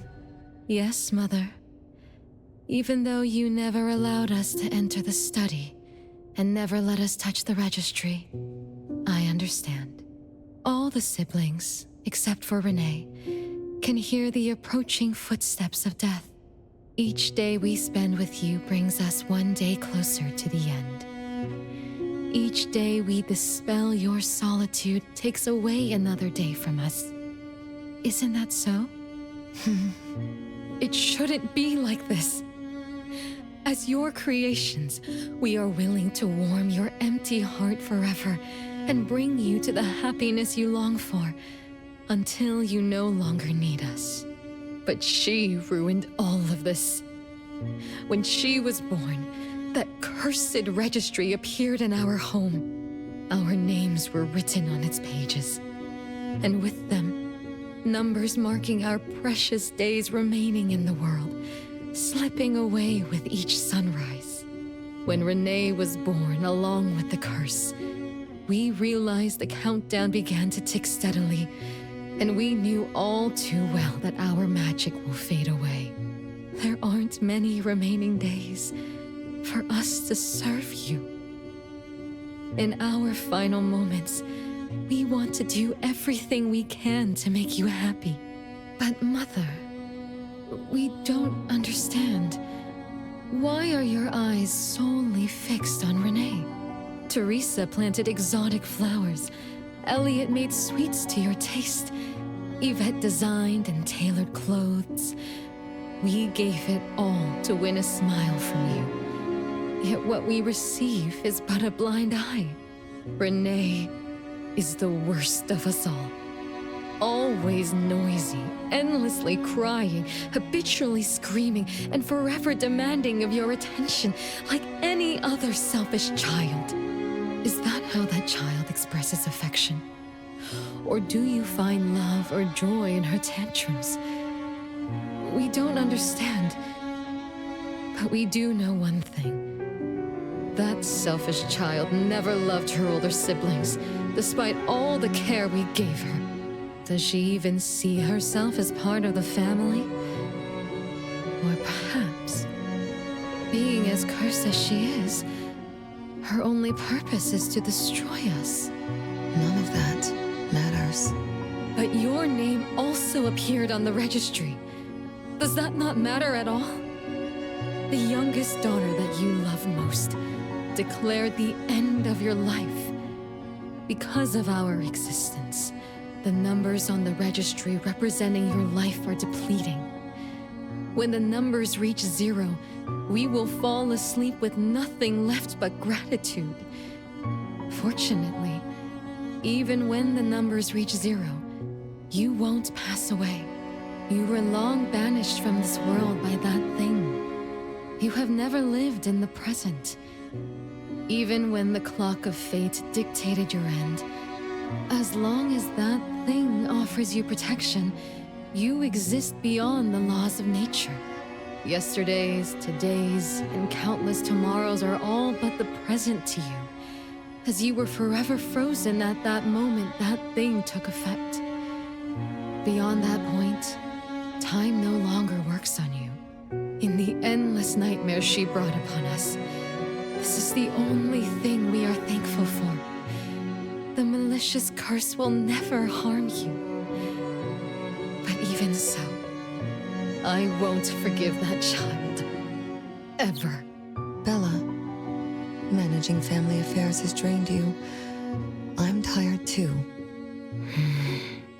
Doesn't someone need to spend time with that child later? I understand. As you wish, Mother. As long as this makes you happy and fulfills your final wish, we'll maintain the facade of harmony until that child's curse destroys us all. No. That can't be right. Did I curse my own family?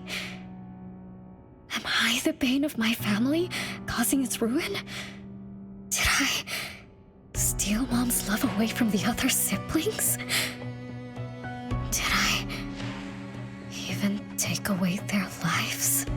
Look at you, denying that you ruined everything. Exactly like before. It shouldn't be like this. You're right, sis. But why me? I love you all from the bottom of my heart. Do you all hate me? If that's true, why were you waiting under the tree to catch me? Love-hate relations in this family are more complicated than you can imagine. But no matter how much you doubt it, you can't deny that everyone here has done so much for you. Teresa prepared gardening tools and took you to plant Mother's favorite flowers to surprise her. But what did you do? You barely scooped some dirt before rushing to Mother for praise. When Mother saw the cuts on your hands from fooling around, she scolded Teresa for giving you hard work. You ran around Elliot each day, saying you desperately wanted to grow as tall as he was. So he managed your diet and made sure you drank milk. But you, just because he worried you'd get cavities and hid the candy jar on a high shelf, you complained to Mother that your brother was giving you a harsh diet. Every time you fell and tore your clothes, someone would mend them meticulously. Nevertheless, you always ignored their efforts and pestered Mother for new clothes. Mother's wish was to have a harmonious family. We were all trying to fulfill that wish, trying not to ruin anything. It would have been so much easier to pretend and spoil you the way Mother did.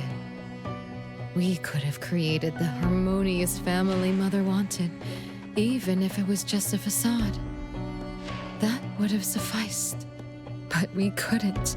Even after all your mistakes, we couldn't help but love you like real family. You were our most precious little girl. However, in the face of death, in the face of the curse you brought upon us, even the most sincere love wears out. From the moment you were born, we've been shrouded in the shadow of your curse. The most unforgivable thing is, Mother, she who brought us into the world, was the one to pay the ultimate price. Look, it's playtime again. Your favorite game of hide and seek. You were always the worst at hiding. Anyone could find you easily. You were bad at hiding, but worse when you were it. Once, you turned the house upside down and still couldn't find anyone. I remember. It was getting late, but the house was so quiet, so empty. I remembered the ghost stories you told me. I suddenly felt the paintings were staring at me, and the tables and chairs were slowly moving. I thought you left me behind. You finally remembered. But now, looking at it, the opposite is true. You're the one who abandoned us. When you started wailing that day, we came out of our hiding places. Do you remember what we told you? We are a family, and we'll always be together. That's right. Good girl. Time is up for hide and seek. Once again, you're all alone. Come find us. I'll be it? This time, you have to find all of us. We'll be waiting for you.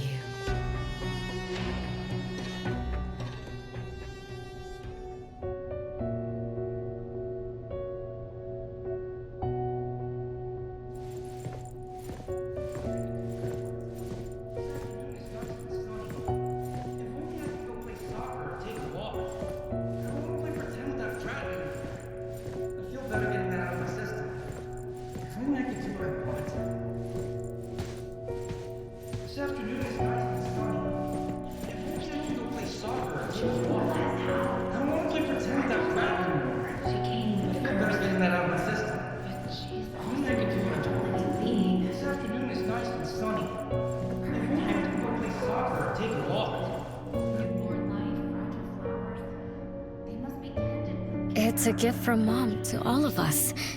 I have one too. Though I carry it all the time, I've forgotten where it came from and what it means. It's so good to be back. I found you. I finally found you. My most important family.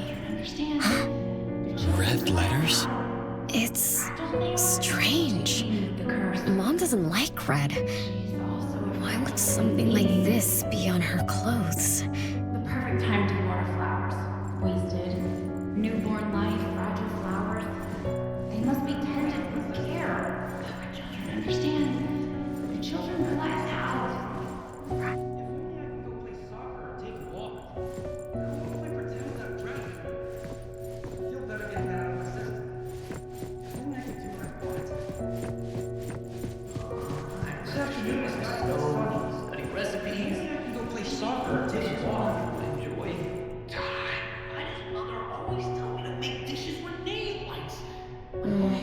I'm still bothered by those red letters. Aren't they the first letters of names? If they are names, they do match with the voices we heard earlier. But that bright red, it's like a warning. I don't think Mom did this.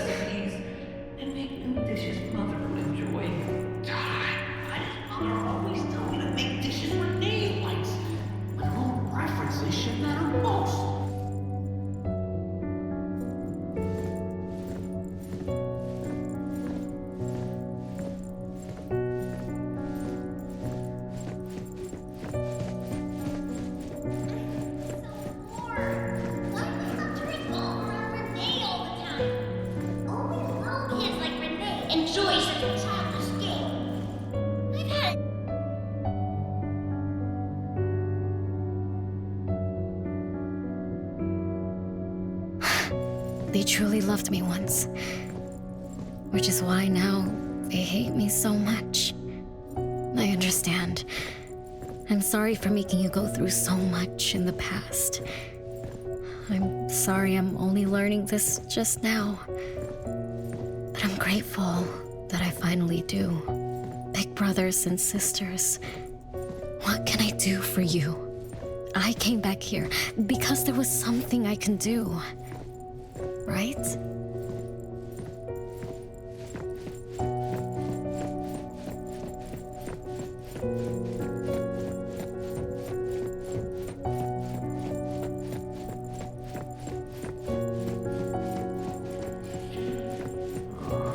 rather stay by the stove, study recipes, and make new dishes Mother would enjoy. No one found me? Yay! I'm about to win! I already told you I'd win this time. No one will think Renee is hiding here. It's Renee's secret hideout. What's that? Me? I thought thought we were it, so we can find my siblings. But why is my childhood self here? Back then, who was actually it? Was it Mom? Wait a second. Are we really seeing the past? I think so. I do remember something like that happened when I was a kid, but I only remembered part of it. What we saw should be the whole thing. Are you really sure this is the whole thing? At least, that really happened. Every small thing I remember confirms that they were real. So those words, all those hurtful words, they were real too. Is that right? Something doesn't add up. Please, follow me. That's my hideout.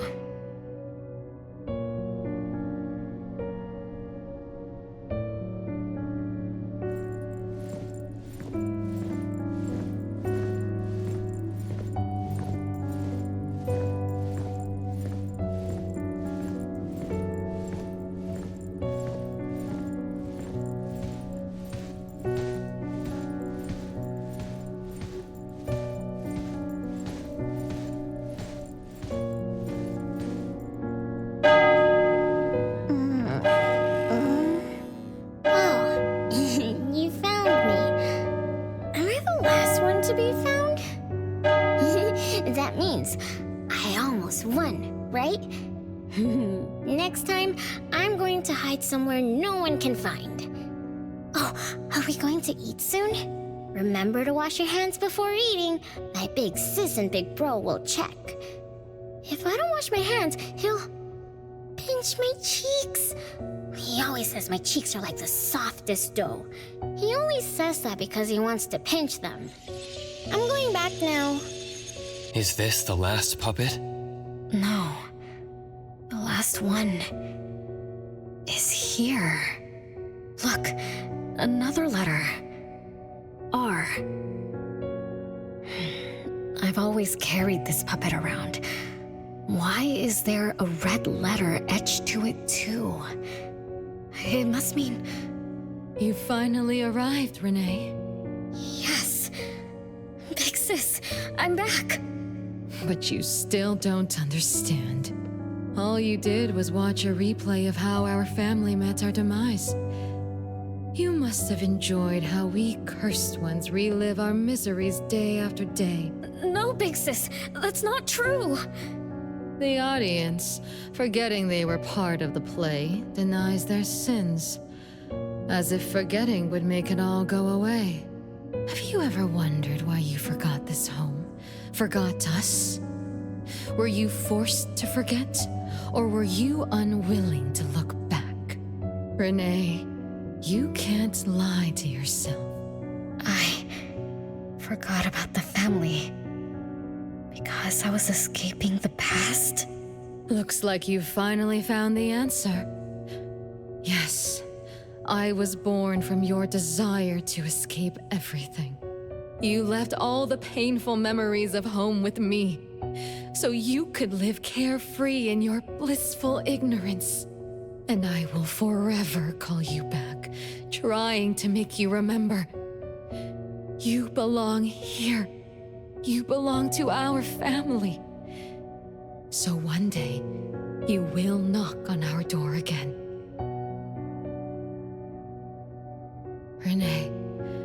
Renee, what feelings do you carry as you come home?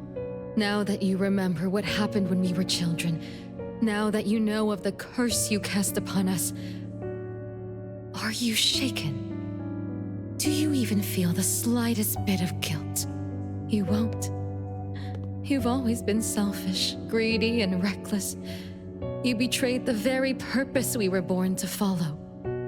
To love Mother, to be with Mother, and exist only to fulfill her wishes. I'm so sorry. I'm so sorry. You shouldn't apologize to me. Have you ever thought about Our mother? Our mother who exists outside the flow of time? What could be her ultimate fate? Mom? What happened to Mom? She gave you everything.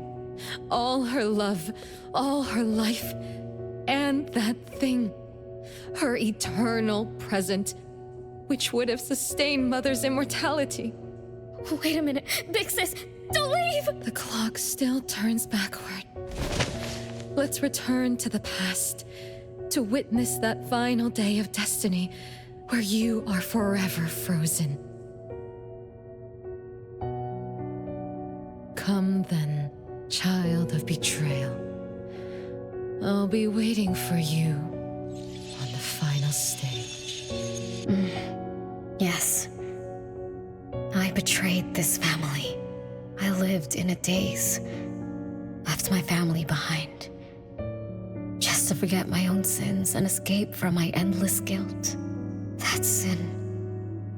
An unforgivable betrayal. I lived for so long, without purpose. Until today. Renee? Look.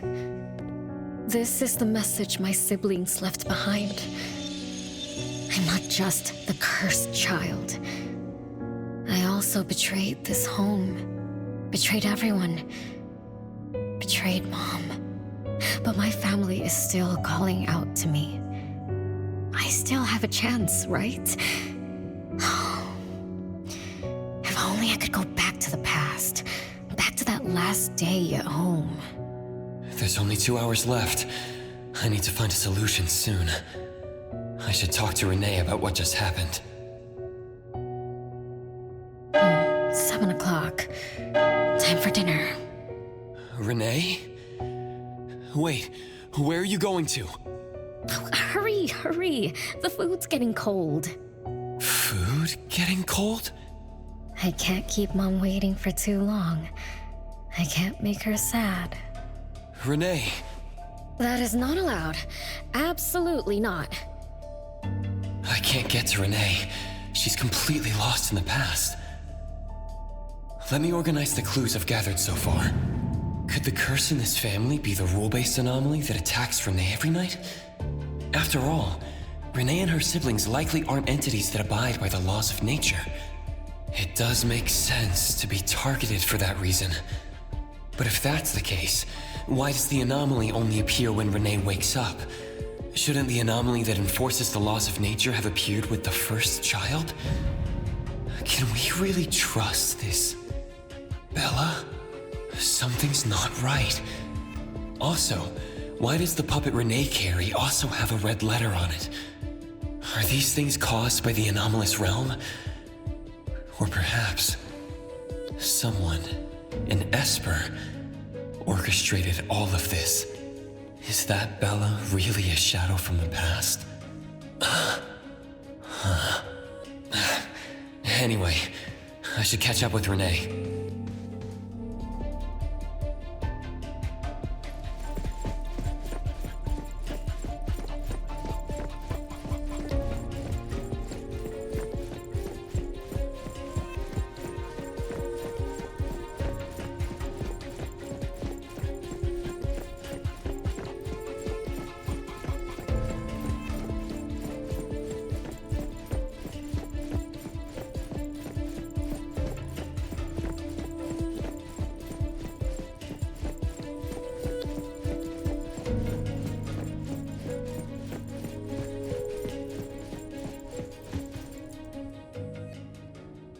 What's wrong, Renee? You haven't eaten much. Big Bro's cooking is great. I'm just not hungry. The Mighty King looks tired. He's not moving at all. Won't even sing anymore. Your little cricket? Yeah, my favorite one. Did the Mighty King die? He was still wiggling his whiskers around confidently yesterday. Or maybe he's just in a bad mood, like me. I don't know. In my garden, the cherry tree sprouts green buds, while my little Renee blooms with laughter. Each day, withered leaves drift down, returning to soil, resting peacefully with insects that will never sing again. Such is life, a circle without end. Don't be sad. You'll catch new crickets with shinier shells and better songs. But I want to play with the mighty king. He's been with me for a long, long time. Is there anything after death? Will we die too? I know. It's a world where you're all alone. No mommy, no big brothers or sisters. Just a world that's always dark. That sounds scary. I don't wanna... Scary? You're funny, Renee. Can't move, can't hear, can't see. That's no different from when we were sleeping in our wooden boxes. Dying isn't that big of a deal. Being alive is much better. I want to be with Mom and everyone forever. Appraiser, you're here. Wasn't I immature back then? My time with my family was running out. Mom had to witness my siblings enter the final countdown. Yet she still had to answer questions like that. Mom, who loved us deeply, must have been terrified of losing us too. Appraiser, could we go see her? I just need to see her a bit more.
It's way past your bedtime, little troublemaker.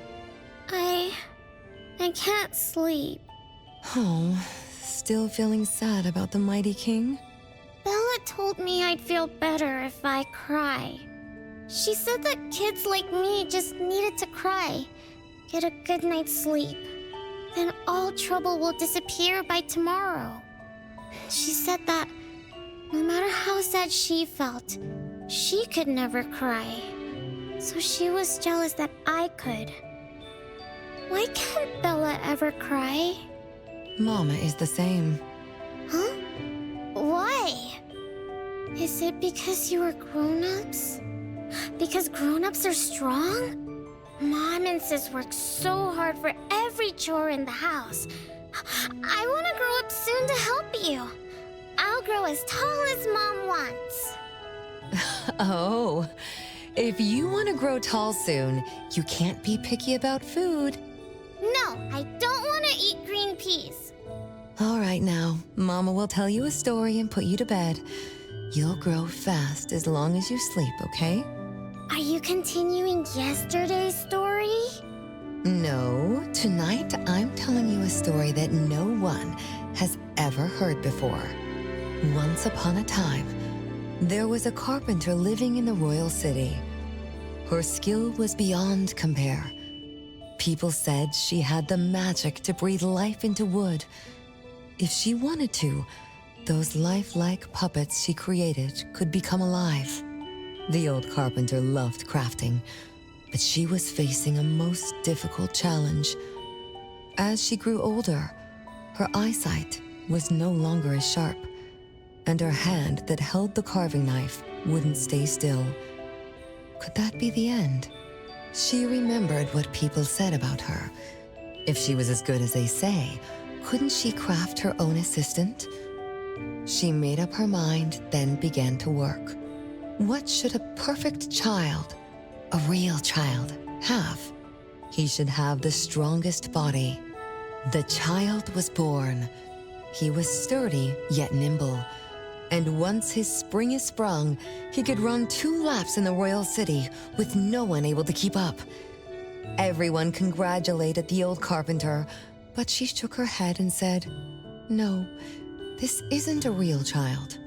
What should a perfect child, a real child, have? He should have the most beautiful face. The child was born. His beauty caught everyone's eyes. The king invited him to dance at the palace for foreign guests. Everyone congratulated the old carpenter, but she shook her head and said, "No, this isn't a real child." What should a perfect child, a real child, have? More puppets were born from the old carpenter's hands. An entertainer who could make children burst into laughter. A grand magician with unpredictable tricks. But no, she shook her head and said, "No, these aren't real children." One night, the old carpenter sat at her workbench, designing the blueprints for her next child. All the puppets quietly stood by her. Suddenly she shivered. The window wasn't closed shut. The howling wind swept away all the warmth from the room. The old carpenter stood up to shut the window, then went to the fireplace for warmth.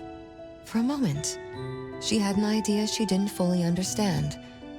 Perhaps the dancing candlelight added some warmth to the puppets' faces.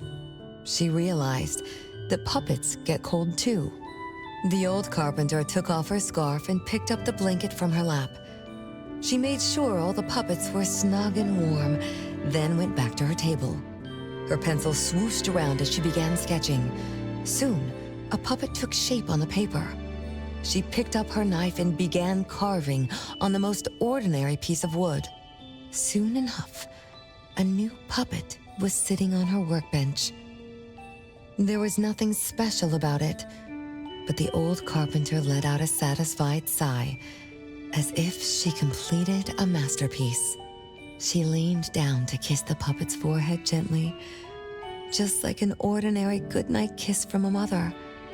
Then did the same to the other ones. After that, the old carpenter went to bed and slept peacefully. The next morning, she woke up with someone kissing her forehead. She opened her eyes to find a child, a real child, smiling at her. Whoa. Why did the last puppet turn into a real child? What magic did the old carpenter use? What do you think? I understand. A little. But also don't get it at all. Is that so? It's okay. Oh, it's getting late. Good kids should be sleeping now. Mom, I'm scared. I don't want to sleep alone.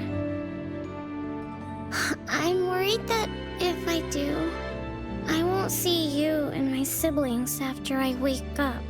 Isn't it better to be alive? You really are different from your siblings. Being alive is good.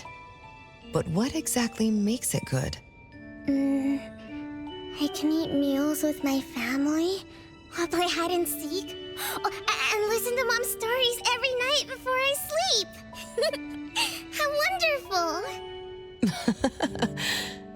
Mom, don't you think days like these are wonderful too? You're right. This is the best life being with you. The best times in Mama's life is when I spend time together with you, my family. No, it's not.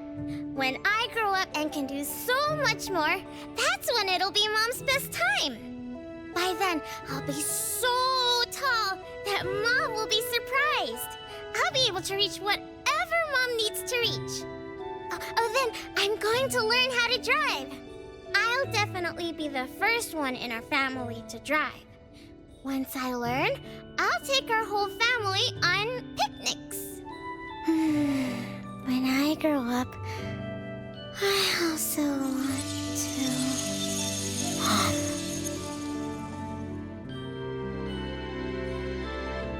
Live. Live forever and ever. Do you remember now? That most selfish and greedy wish you made to our mother. With our death sentence, we should have turned back into puppets over 50 years ago.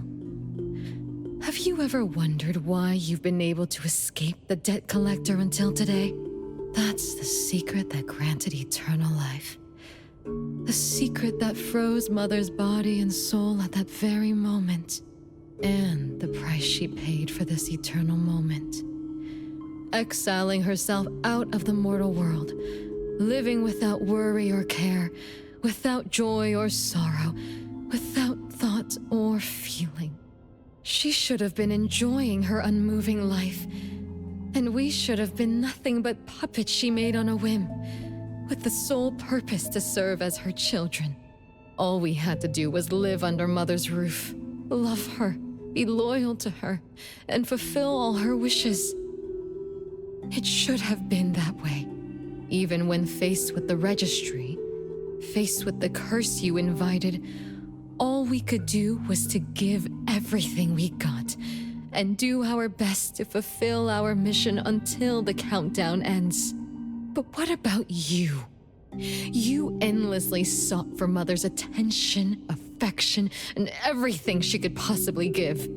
Now tell me, on that final night, what did you wish from Mother? I told her I wanted to grow up fast. That's right, honest child. And then? So, Mom gave it to me. Her eternal present. No, it shouldn't be like this. I didn't know. What have I done? Renee, it's not like that. Yes, the eternal present that should have protected Mother is now in your eyes. You didn't just betray us, but also the person who loved you most. So tell me, how does that make you feel? Guilt? Regret? But you don't need to apologize to me. We'll forgive you, and Mother will still love you. You're still our adorable little one, our innocent troublemaker. Forgive me? I can still earn your forgiveness? And Mom will also? Yes. As long as you give up the eternal present, cleanse yourself of your greed for life, we will forgive you for the sins you committed. Come, Renee, my sister. Come to us. We're all waiting on the other side to reunite with you, never to be separated again. Don't listen to her!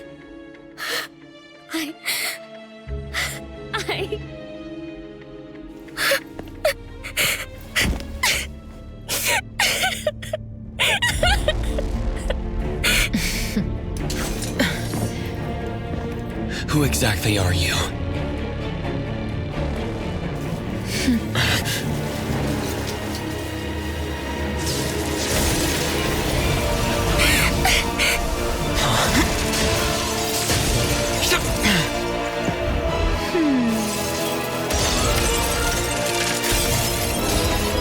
Watch out!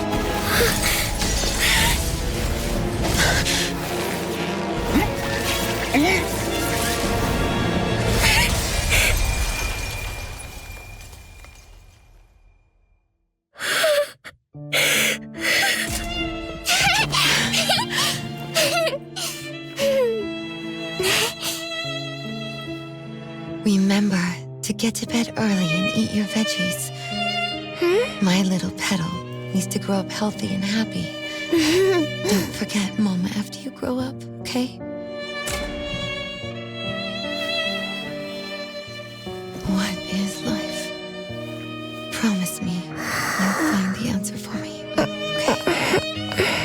Where are you going?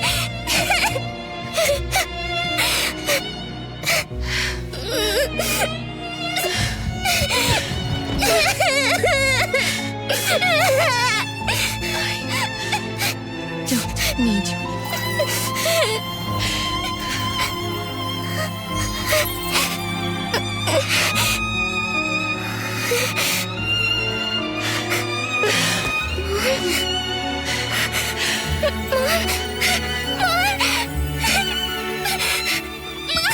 Don't go!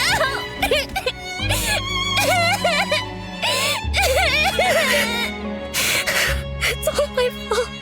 It's all because of me, that Mom. No, I don't want this. See? Now I can live forever.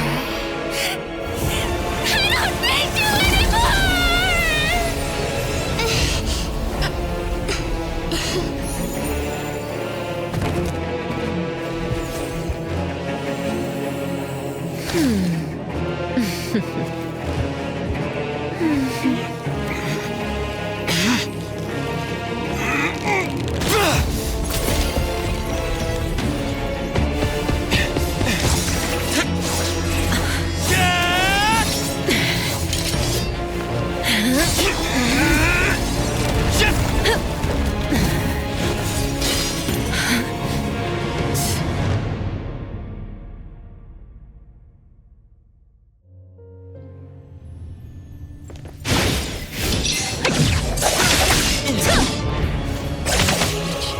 Hatred, resentment, what fierce emotions. Has it been cold and Watch the timing.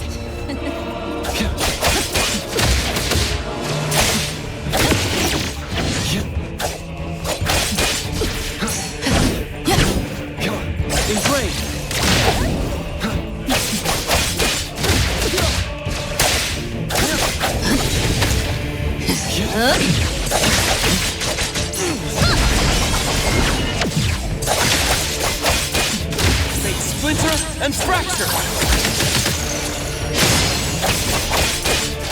Right. Feeling good.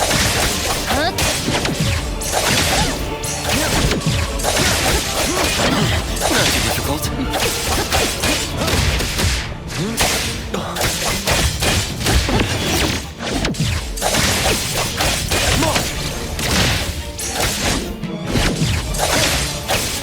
Divide. Zero.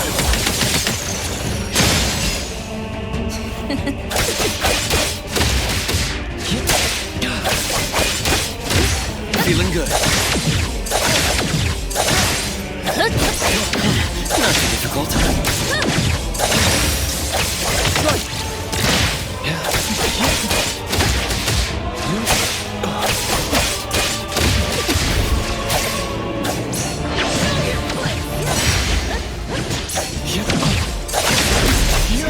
Splinter and fracture! Stronger than I expected. Be careful. Let me show you something. Mark!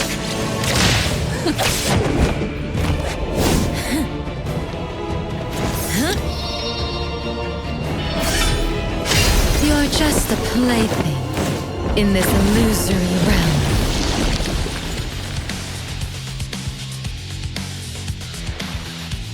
Yep.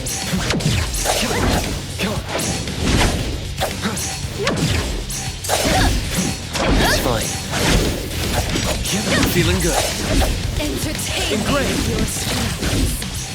Once I'm born, I'll bury you in the scarlet flawless sea.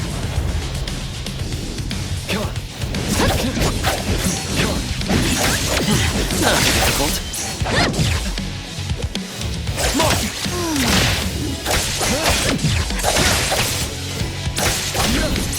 Feeling good.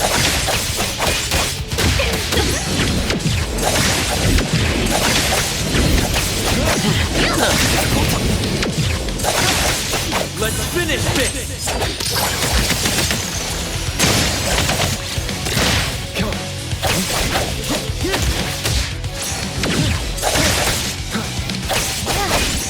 Feeling good. Be careful. In great.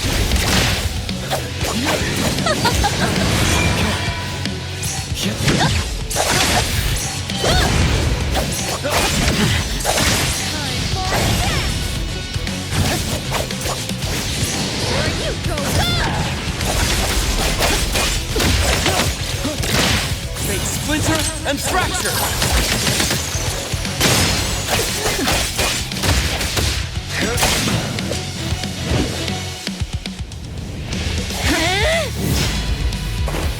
You.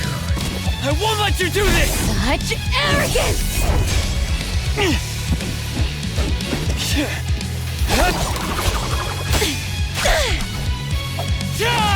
Is that it?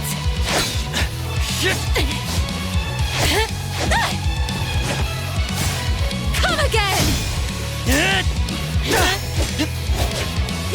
As you win! Interesting. Unfortunately, this is the end! Cower before me! Up!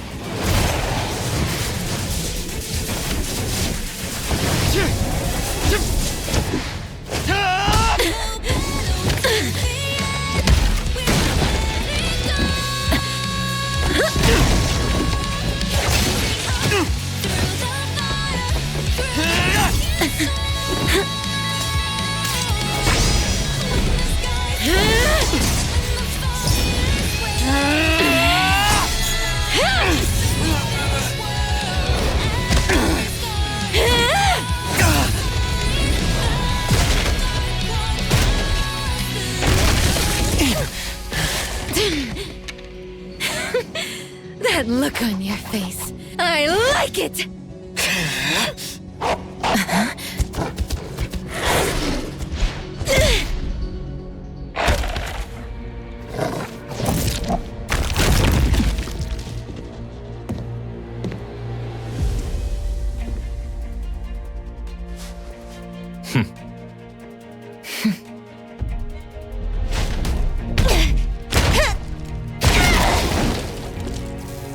So you're the one behind all this! It's you.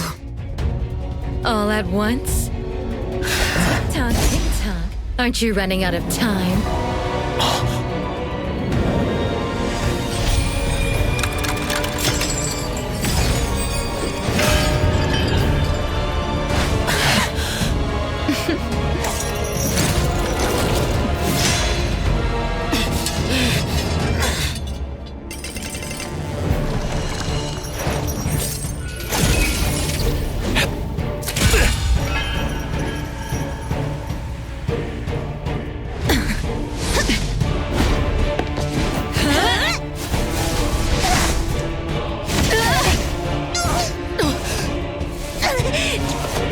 You're slower, Daffodil. Is this little cutie distracting you? I wonder when she dies, she'd be just as charming!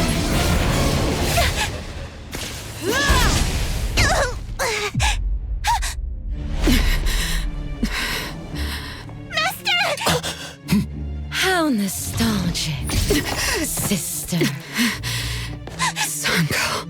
We'll meet again. Just so you know, Mother misses you too.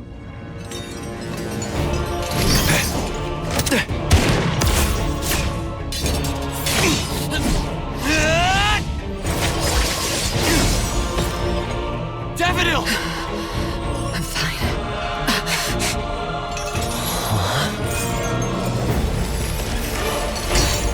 It's not over yet.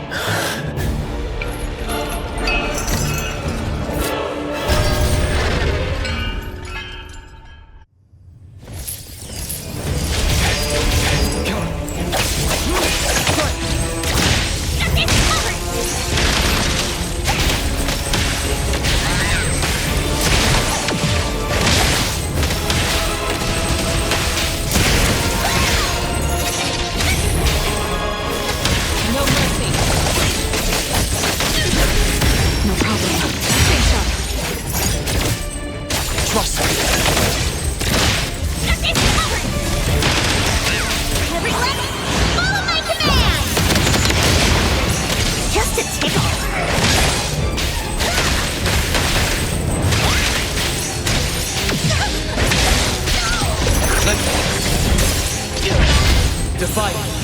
Slice zero. Leave it. I will see.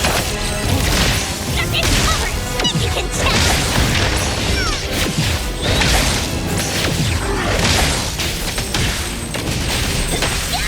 Can't touch this.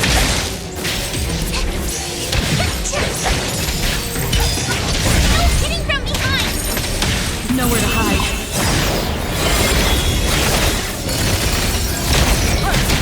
Let me take it. Come on. Thunderbolt, it's our turn.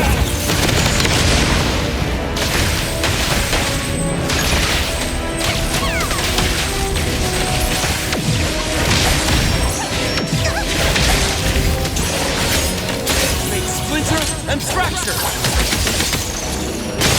Here I am. I will stay brave. Nothing covered.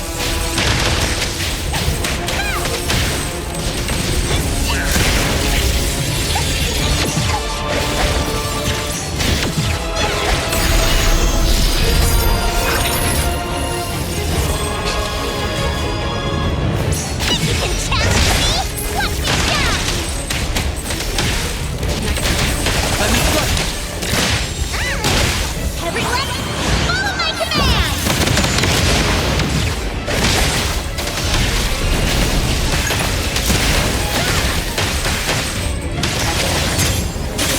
Divide. Slice zero. Thousand eyes, awaken!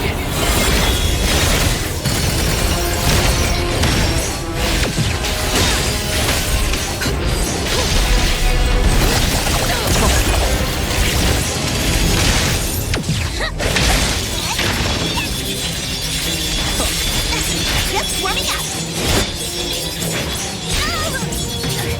Let me take over.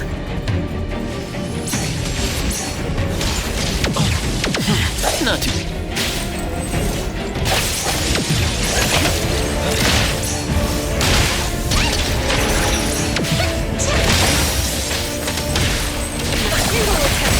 I'm gonna show you how a great teacher makes a great student! Thunderbolt, it's our turn!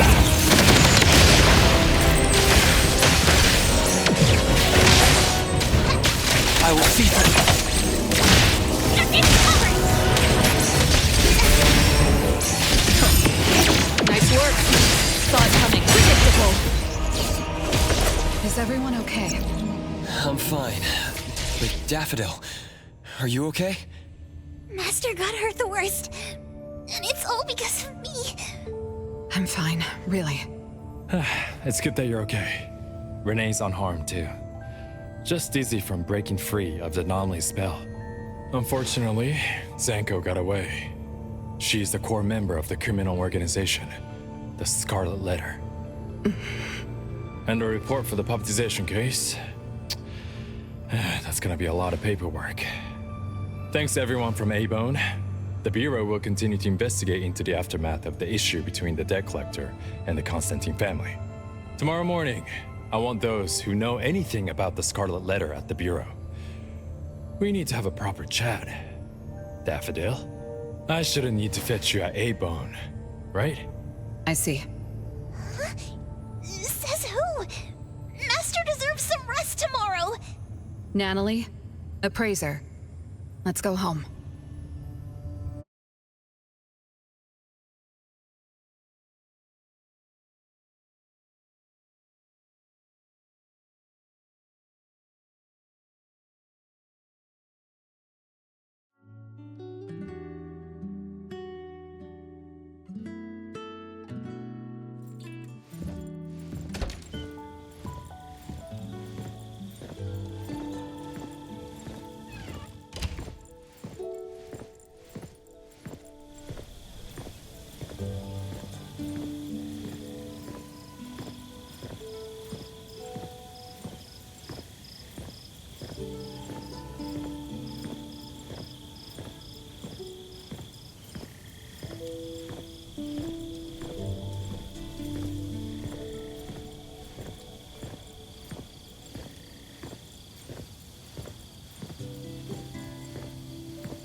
How are your wounds? You should rest earlier tonight. It'll be fine soon. And how are you? Are you okay? Her Esper ability can affect people's minds through auditory and visual hallucinations. I see. So all the stuff Renee and I saw were illusions layered on top of the debt collector's anomalous realm. Or rather, an illusory world tailor-made to her understanding of Renee, after thoroughly excavating Renee's thoughts and feelings.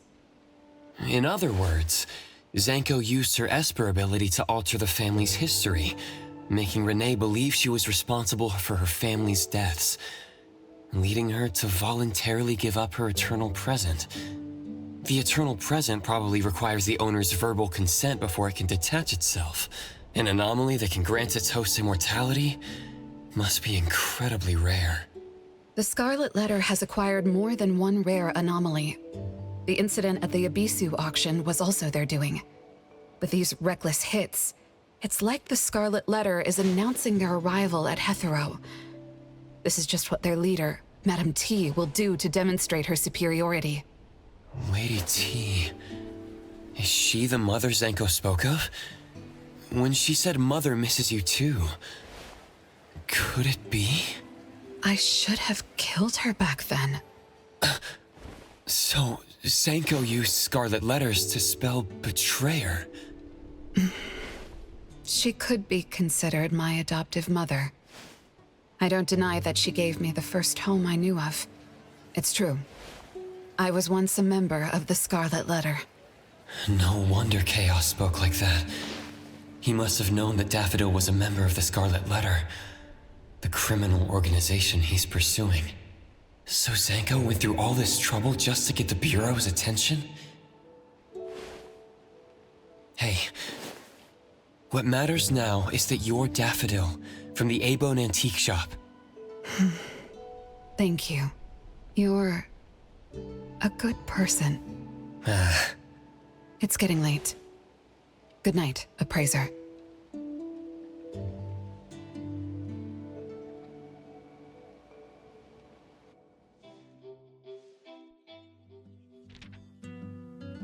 Oh, Appraiser, have you seen Master?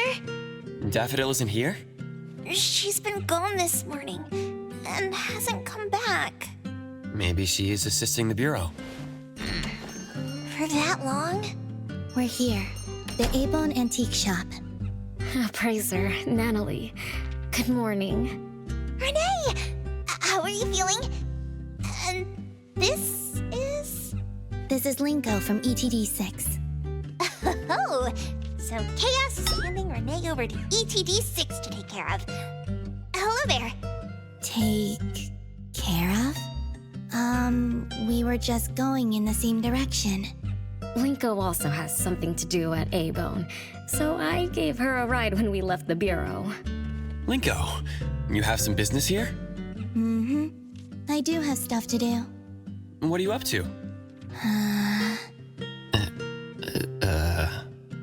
Business is already booming this early in the morning. How wonderful. What was I here for again? Tisk, you dummy! Don't tell me you forgot what you were supposed to deliver! Oh, right. The delivery. Thank you, Xiaojun. Whoa! What's this? I'm an evil spirit that can devour souls! If you dare disrespect me! Xiaojun is my pet. Huh? I can control your body and eat wasabi if I want to, you know! Not hungry now. Linko, who are you looking for? I'm looking for... Found her. Another new face? Just joined ETD? Yes, the director told me to give you this. Oh my. I told them a simple bank transfer would be fine, but they went ahead and sent someone over. Fresh bills are always so nice to look at, though. I have delivered payment to the A-Bone Antique Shop. Assignment complete. Director Alfard told me that the BAC will cover my commission fees, so that's what she meant. But I still wanted to stop by and thank you in person. Thank you, Appraiser, Natalie, and... Daffodil's not here? Please send her my gratitude. Thanks to all of your help. I learned a lot in the past few days. I went through an amazing adventure. It was wonderful. But we couldn't stop Zanko from taking the eternal present. Lady Dolores left that for you, right? Must be something important. Yes. Mom gave it to me. It's a precious treasure that protects me from the debt collector. It froze my life on the day the countdown ended. My time stopped flowing, and I was forever living in the moments between death's arrival. I was tossed outside the flow of time and taken away from this world, where the years still pass and the seasons still change. For me, the eternal present negated the meaning of time. I gradually lost touch with my past and became unaware of everything happening around me. Every little thing in life that becomes precious because of the flow of time. In the end, I forgot what Mom and my siblings expected of me. I forgot why I was born and why I even existed. Until now. Was that really living? That was the secret, or rather, curse, of the eternal life Mom and I possessed. Mom was also affected. She found life dreadfully boring, so she hoped that our companionship would ease her eternal loneliness. It might have been fortunate for me to lose the eternal present, but honestly, I gained so much more. Most importantly, you helped me remember things from the past, and I finally found myself. That feels so great. I suppose I went through a rebirth, right? I'm so happy for you, Renee. What about the debt collector? Don't worry, I have a solution. Well, in addition, to make the most of this precious rebirth, I've decided to travel around the world. I'll probably leave Hetero for a very, very long time. So for each and every day ahead, I wish you good morning, good afternoon, and good evening.